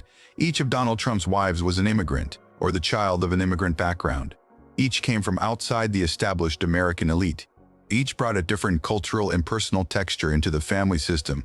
And in each case, the marriage produced children who would carry the Trump name and the Trump inheritance, in different forms and to different degrees, into the next generation. The 5 children of Donald Trump, Donald Jr., Ivanka, Eric, Tiffany, and Barron, represent the most dramatic branching of the family tree since Fred and Mary Ann's 5 children in the 1940s. And like Fred's 5 children, they would not all occupy the same position within the dynasty's power structure. The family system that Fred Trump had built around conditional approval, succession priority, and the rewarding of those who aligned with the patriarch's values would reassert itself in the next generation. Not through Fred's direct authority, but through the family culture he had installed and that Donald had absorbed and transmitted. Donald Jr., Ivanka, and Eric, raised by Ivana, embedded in the Trump organization from early adulthood and publicly aligned with their father's business and political careers, became the dynasty's active core. Tiffany, raised at greater distance from the organization's center, occupied a more peripheral position. Barron, the youngest by a significant margin, remained at an early stage of public emergence. The generational pattern was repeating, not identically. The circumstances were different, the personalities were different, and the scale of the family's public profile had expanded enormously beyond anything Fred Trump's succession had involved. But the underlying logic, that the dynasty rewards proximity, alignment, and demonstrated usefulness to the family enterprise, was the same logic Fred Trump had applied to his own children. It was structural, it was inherited, and it was operating in the next generation as reliably as any biological trait. By the early 2000s, the Trump brand had undergone a transformation that no amount of real estate development alone could have produced. The 2004 launch of The Apprentice, the reality television program in which Donald Trump played the role of ultimate business authority figure, delivering the phrase, "You're fired," to aspiring entrepreneurs who competed for his approval, was the cultural event that converted a real estate brand into a mass-market celebrity phenomenon. The Apprentice was, in genealogical terms, one of the most significant moments in the Trump family's history, not because of what it revealed about Donald Trump's business acumen. The show's premise was largely fictional, and its connection to the actual workings of the Trump organization was largely cosmetic, but because of what it did to the family's public identity. Fred Trump had built wealth, Donald Trump had built a brand, and The Apprentice transformed that brand from a real estate label into a cultural archetype, the decisive, dominant, supremely confident patriarch who controlled access to success and whose judgment was final and unchallengeable. The character Donald Trump played on The Apprentice was, in every essential feature, the character Fred Trump had modeled for his children across decades of Jamaica estates dinner tables and Brooklyn construction sites. The demanding patriarch, the man for whom performance was the only currency, the authority figure whose approval was the ultimate prize and whose disapproval was the ultimate consequence. The difference was that Fred Trump's audience had been 5 children and a household. Donald Trump's audience was, eventually, millions of television viewers. And then in the final act of this extraordinary bloodline's trajectory, the entire American electorate. The entry into politics was not, as it sometimes appears in the public narrative, a sudden or impulsive decision. Donald Trump had been circling the idea of political candidacy for decades, making public statements about potential runs in 1988, in 2000, 2012, before the formal announcement in June 2015 that launched the campaign that would culminate in his election as the 45th President of the United States in November 2016. But the 2016 candidacy was different from the earlier flirtations in one essential way. It came at the moment when the brand had reached its maximum cultural saturation, when the family's second generation had fully entered public life, and when the specific combination of celebrity, wealth mythology, and populist grievance politics created a context in which a Trump candidacy was not a novelty, but a genuine political force. The election of Donald Trump to the presidency in 2016 was the moment at which the family tree's long trajectory finally arrived at its most dramatic destination. Friedrich Trump had left Kallstadt in 1885 with nothing but 16 years of life and a barber's training. Elisabeth Christ Trump had held the family business together through a pandemic's grief. Fred Trump had converted immigrant capital into outer borough empire. And now, 4 generations and 131 years after Friedrich's transatlantic crossing, a member of that bloodline was being inaugurated as the leader of the most powerful nation on earth. The arc was extraordinary, and it was not the arc of a self-made man. It was the arc of a dynasty, assembled, engineered, and transmitted across generations with the specific deliberateness that the full genealogical record reveals. But the dynasty was not static. It was branching, evolving, and in some places fracturing. The chosen son had produced his own chosen successors, and the question of which branches of the family would carry the dynasty forward and which would be left behind was already being answered by the patterns the next generation was establishing. Donald Jr. was becoming a political surrogate and public figure in his own right, maintaining the business while amplifying the political brand. Ivanka had served as a White House advisor during her father's first term, converting the family's business prominence into genuine political proximity. Eric had become the operational guardian of the Trump organization's day-to-day functioning. Tiffany had pursued law, occupying a more private space within the family's public profile. Barron remained, as the youngest, a figure whose place in the dynasty's future was not yet fully defined. And beyond the children, the grandchildren were arriving. 11 of them, across 4 families, carrying the Trump bloodline into a 4th generation that Friedrich and Elisabeth Trump, sitting in their Queen's apartment in the early 20th century, could not have imagined in their most ambitious dreams. The dynasty was not ending, it was multiplying. And the question of what it would become, what the 4th generation would do with the inheritance that 4 generations of extraordinary ambition, survival, and strategic accumulation had produced, is a question that the final chapters of this documentary must address. But first, we need to look more carefully at the 2nd generation. At the children Donald Trump produced and the specific inheritance each of them received, at the marriages that brought new bloodlines into the family tree and the new branches those marriages created, and at the voices within the family who pushed back against the dynasty's logic, who looked at the system Fred Trump built and that Donald Trump transmitted and decided, at significant personal cost, to say publicly what most family members were not willing to say at all. Because not everyone in the Trump bloodline accepted the inheritance they were given, and that dissent, as we will discover in Part 6, is as revealing as the dynasty itself. Every dynasty reaches a moment when it must answer a question its founder never had to face. The founder's question is simple, if brutal: can I build something from nothing? Can I convert will and hunger and whatever raw materials the world provides into something that outlasts me? But the question the 2nd generation faces is different, and in many ways harder, because the 2nd generation does not build from nothing. They build from everything, from the accumulated wealth, the established name, the institutional relationships, the psychological framework, and the specific set of values that the generation before them spent their entire lives constructing. And the question they must answer is not whether they can build, but whether they can carry, whether the structure they inherited is one they can sustain, extend, and make their own, or whether the weight of it will reshape them in ways they did not choose and cannot fully see. In the Trump family, that question arrived for 5 children simultaneously, each of them positioned differently within the dynasty's hierarchy, each of them equipped with different temperaments and different relationships to the family system, and each of them navigating a public world that was watching their every move with an attention that no previous generation of Trumps had ever experienced. The 2nd generation of the modern Trump dynasty is not a monolith. It is a set of individual stories, connected by blood, by name, by inheritance, and by the specific psychological framework that Fred Trump installed and Donald Trump transmitted, but differentiated by personality, circumstance, and the particular way each person resolved the fundamental tension of being born into a dynasty, between the self you might have been and the self the family system needs you to become. To understand where the bloodline is going, you have to understand where it currently is.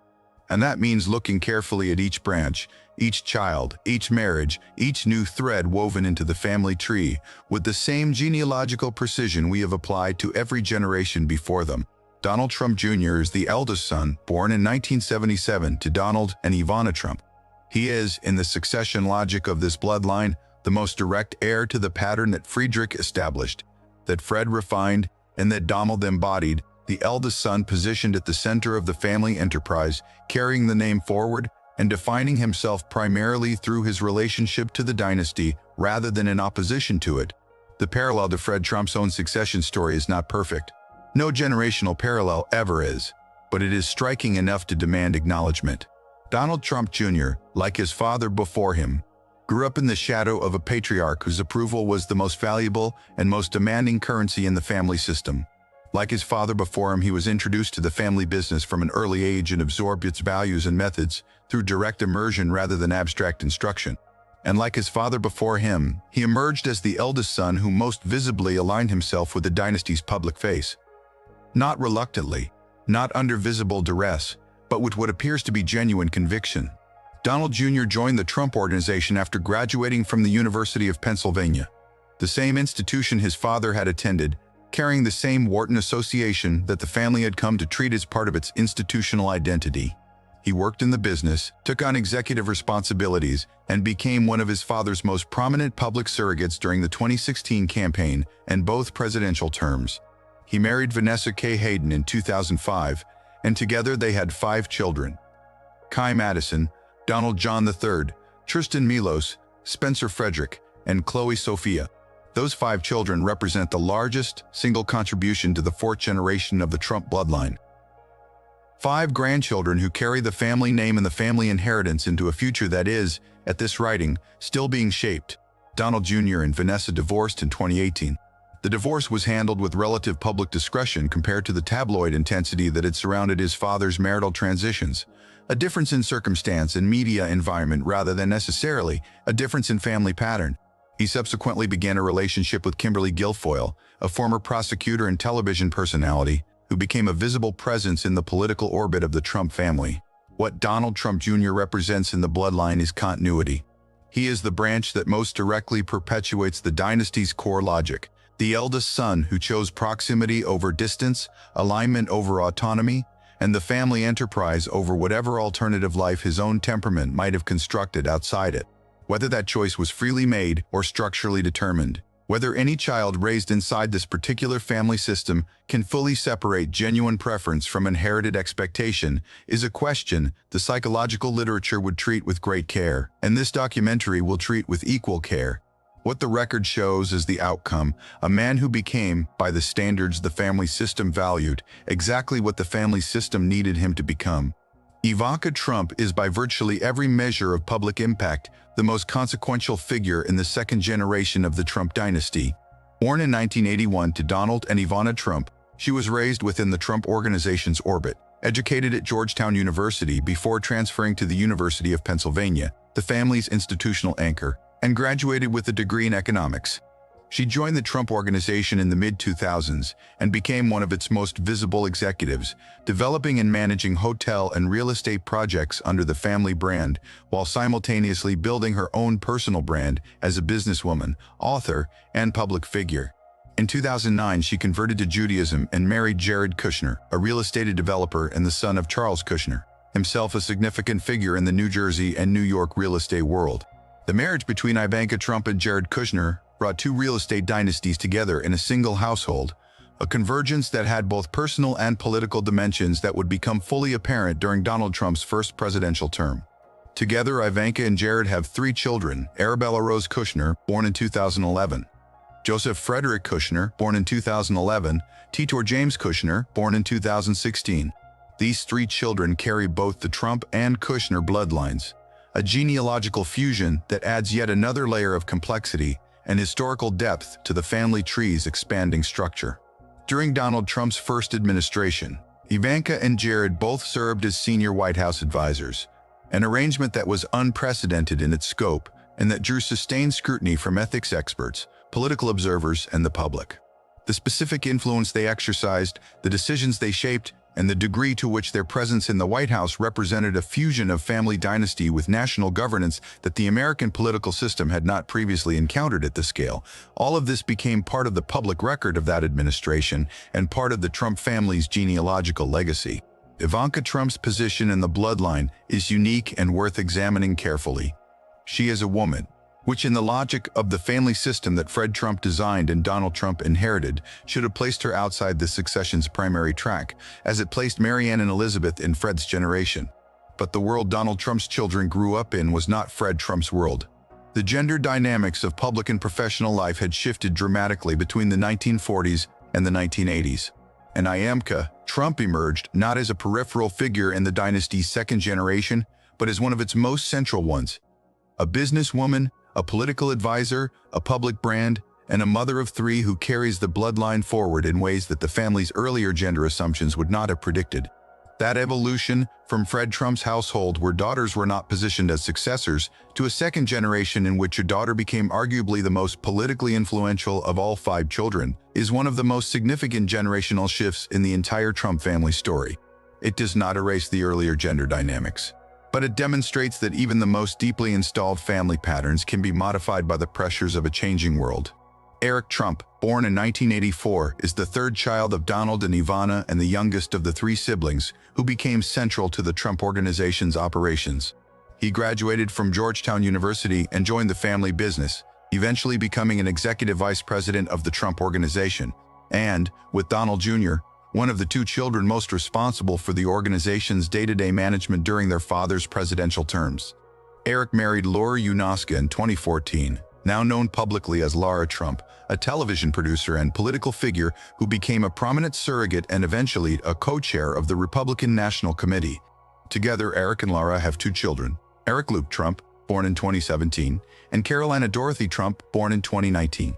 Lara Trump's emergence as a political figure in her own right represents another dimension of the dynasty's second-generation expansion. She is not merely a spouse attached to the family's orbit.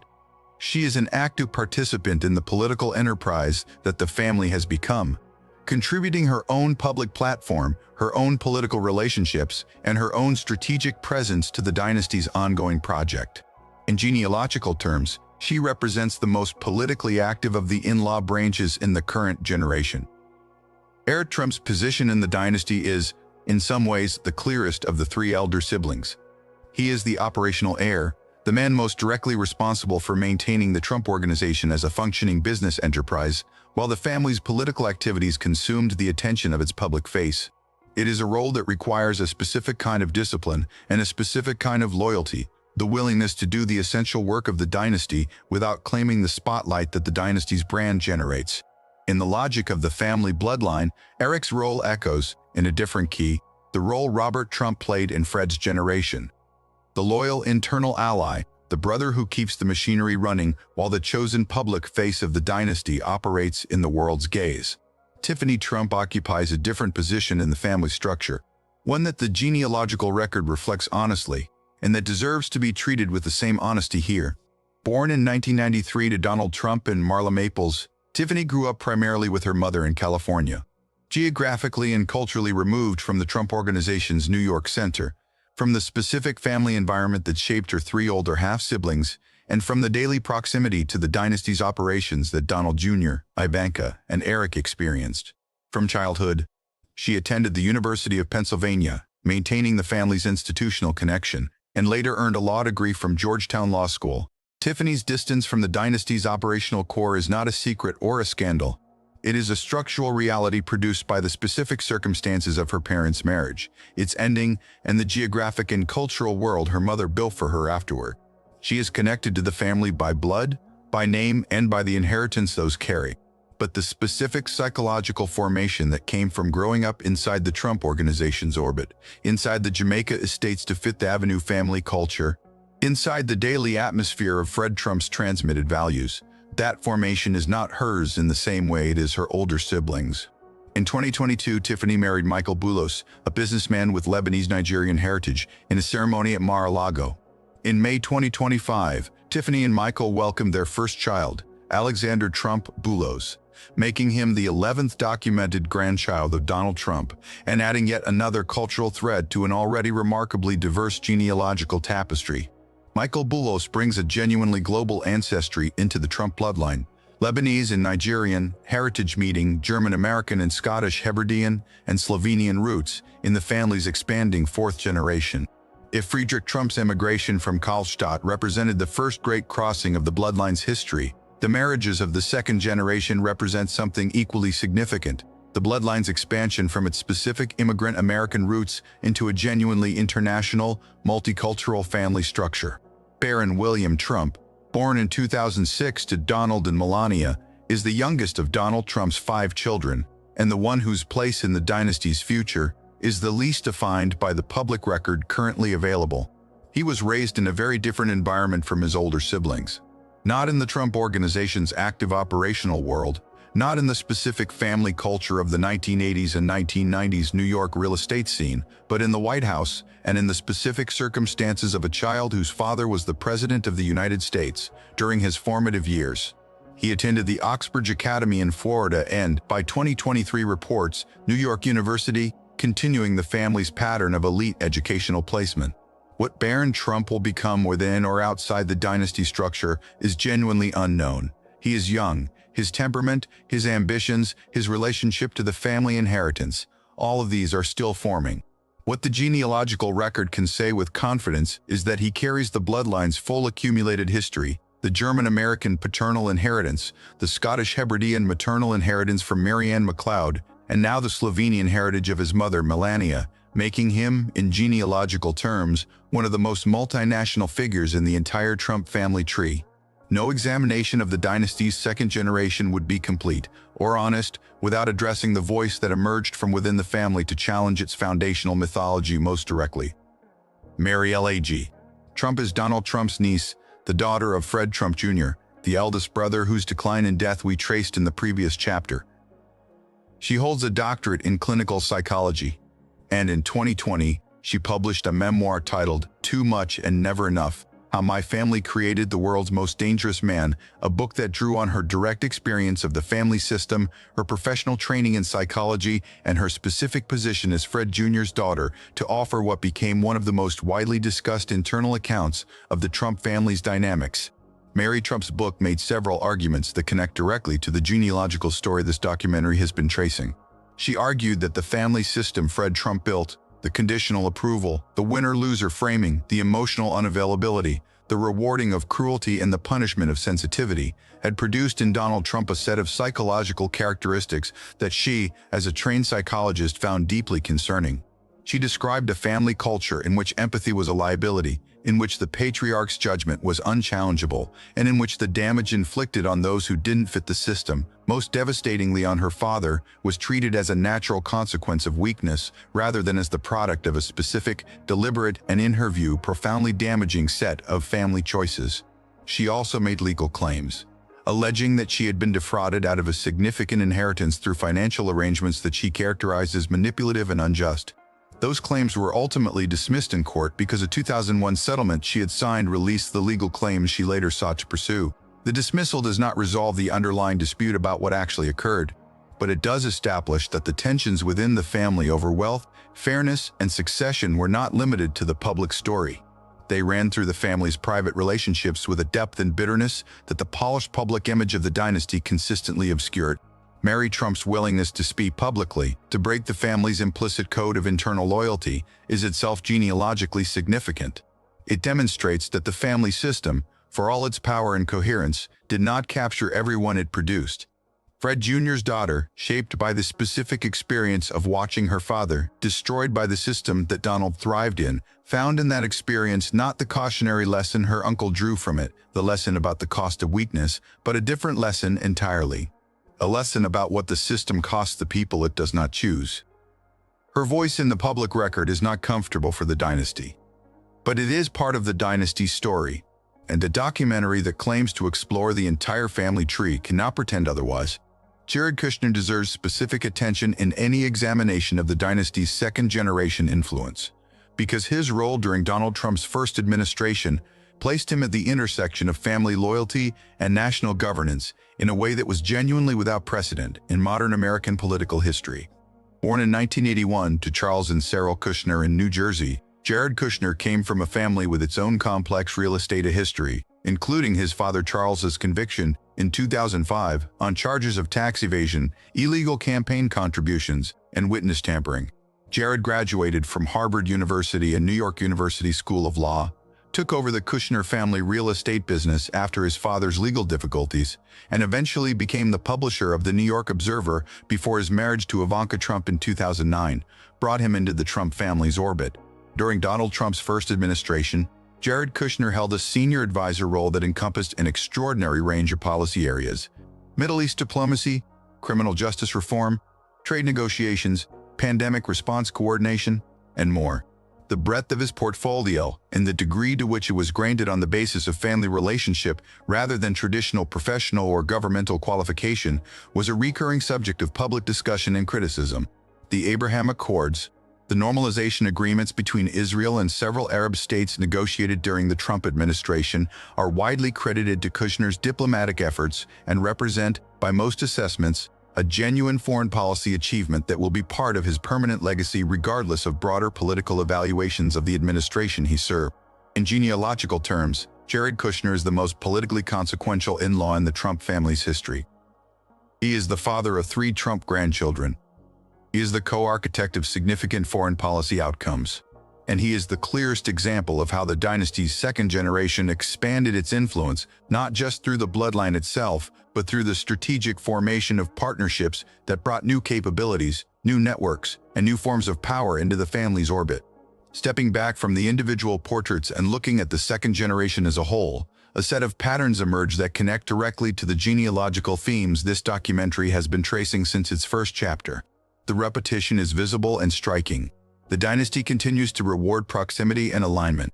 The children who embedded themselves most deeply in the family enterprise, Donald Jr., Ivanka, Eric, became its most publicly powerful figures.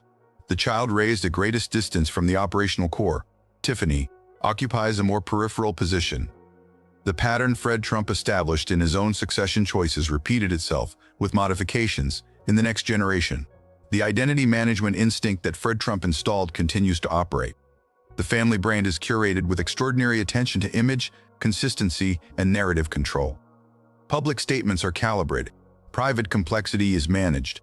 The gap between the dynasty's public presentation and the full account that the documentary record provides, the gap that Mary L. Trump's book made dramatically visible, is a structural feature of the family system rather than an accidental one. And the Immigrant Foundation, the thing that makes this bloodline genuinely remarkable rather than merely powerful, continues to expand. Donald Trump's children have married into Lebanese, Nigerian, Slovenian, and Kushner family Jewish heritage. The grandchildren carry a genealogical complexity that reflects the full multinational reality of 21st century American life. The bloodline that began in a German vineyard village and a Scottish fishing community has become something genuinely global. A family tree with roots on 3 continents and branches reaching into a 4th generation that Friedrich and Elisabeth Trump could not have imagined. 11 grandchildren, 5 children, 3 marriages, a former First Lady from Slovenia, a son-in-law who negotiated international peace agreements, a niece who wrote one of the most widely read family memoirs in recent American publishing history, a dynasty that has produced federal judges, business executives, political advisors, lawyers, and the 45th and 47th President of the United States. This is the second generation's inheritance, and this is what they are passing forward. The story is not finished. It is branching. It is multiplying. It is evolving in directions that the family's founders could not have predicted and that the family's current members cannot fully control. And in the final chapter of this documentary, we step back from the individual branches and look at the whole tree. From Hanns Drumpf in 17th century Kallstadt to Alexander Trump, born in May 2025, and ask the question that 400 years of this bloodline's history has been building toward. What does a dynasty like this actually leave behind? There is a question that sits underneath every family history, whether the family is famous or forgotten, powerful or ordinary. It is the question that genealogy, at its deepest level, is actually trying to answer: what survives, not what is remembered. Memory fades, distorts, and disappears. Not what is written down. Records are lost, contested, and rewritten. The real question is what actually passes from one generation to the next. What travels through blood and household and inheritance, an example, from a person who lived and died long ago into the hands of someone who never knew them and never will. What survives the crossing? Not just the crossing of oceans, but the crossing of time itself. We have spent this entire journey tracing one bloodline's answer to that question. And now, standing at the end of it, with 4 centuries of human lives behind us and a 4th generation still forming ahead, we can finally see the shape of the whole thing. The Trump family tree is not, in the end, a story about one man. It never was. It is the story of how a specific set of human qualities, ambition, adaptation, the refusal to accept the limits of one's birth, the strategic management of identity, and an almost unbreakable will to win, traveled through a bloodline across 400 years in 4 continents, gathering force with each generation until they converged in a family that reached the highest office in the most powerful nation on earth. Let us trace that crossing one final time, not to repeat what we have learned, but to see it whole. It begins in Kallstadt, a working village in the German wine country, where a family named Drumpf, a name that would slowly, quietly become Trump, lived for more than 2 centuries among the vineyards and the fields. Hanns Drumpf, the earliest figure the record can reach, settling there around 1608. Christian, Johannes Trump, and Katharina Kober, working the land in the 19th century, raising children in a world that offered them no path beyond the one their ancestors had walked. This is the bloodline's deepest soil. And what matters about it is precisely how ordinary it was. There is no aristocracy here, no inherited title, no ancient wealth, no political power waiting to be claimed. There is only a working family in a working village, doing what working families had always done, surviving, enduring, persisting. The first thing the bloodline teaches us is therefore the most important thing. This dynasty did not begin as a dynasty. It began as nothing remarkable at all. And that fact is not a footnote to the story. It is the story. Because everything that followed, all the wealth, all the power, all the global recognition, was built from a starting point so modest that it should, by every reasonable expectation, have produced nothing more than another forgotten line of German village laborers. What changed everything was a single decision made by a 16-year-old boy. Friedrich Trump's emigration in 1885 is the hinge on which the entire family history turns. A teenager with a barber's training and nothing else, crossing the Atlantic toward a country he did not know, where he did not speak the language, where he had no guarantee of anything except the possibility of a different life.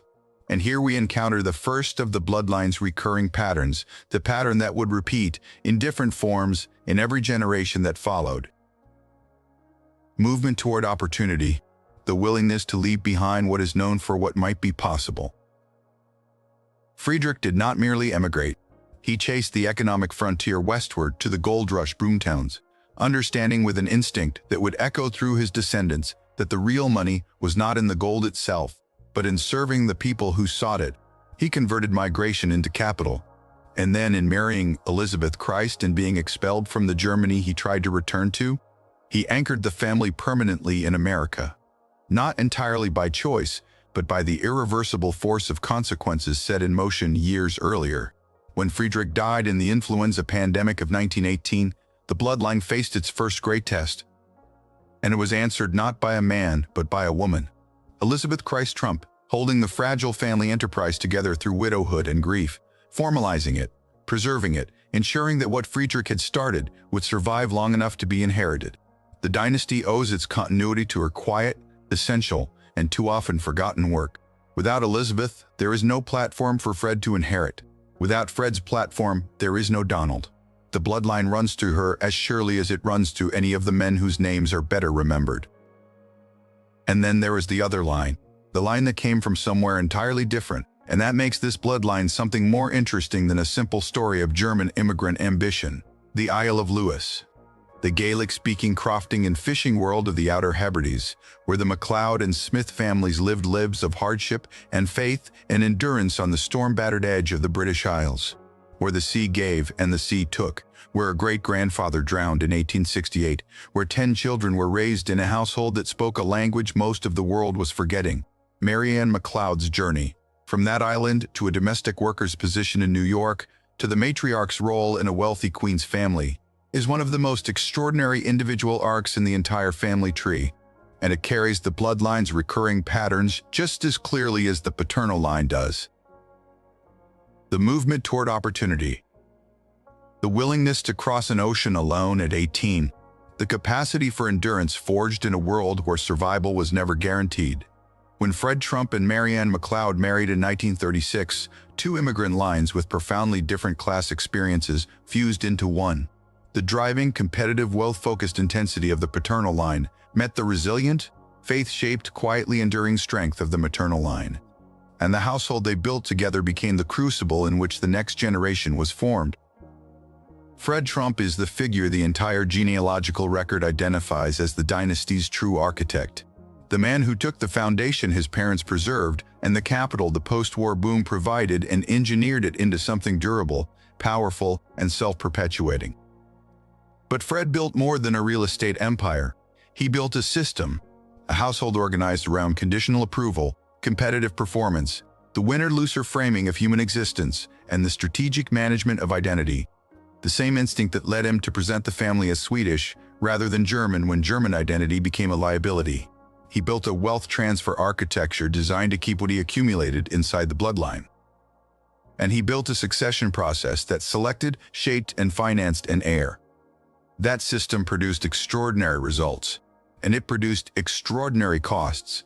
The story of Freddie Trump, the eldest son, measured by the wrong ruler, found wanting for qualities that were not flaws, and destroyed by a family culture that had no room for the man he actually was, is the dynasty's deepest tragedy. It is the cost that the system extracted in order to function. And it is impossible to tell the story of the bloodline's triumph without telling the story of who that triumph cost. Donald Trump emerged from this system as its most complete expression, not because he was the most talented or the most intelligent of Fred's children. That is a judgment the record does not support and this documentary will not make, but because his temperament aligned most perfectly with what the system valued and rewarded.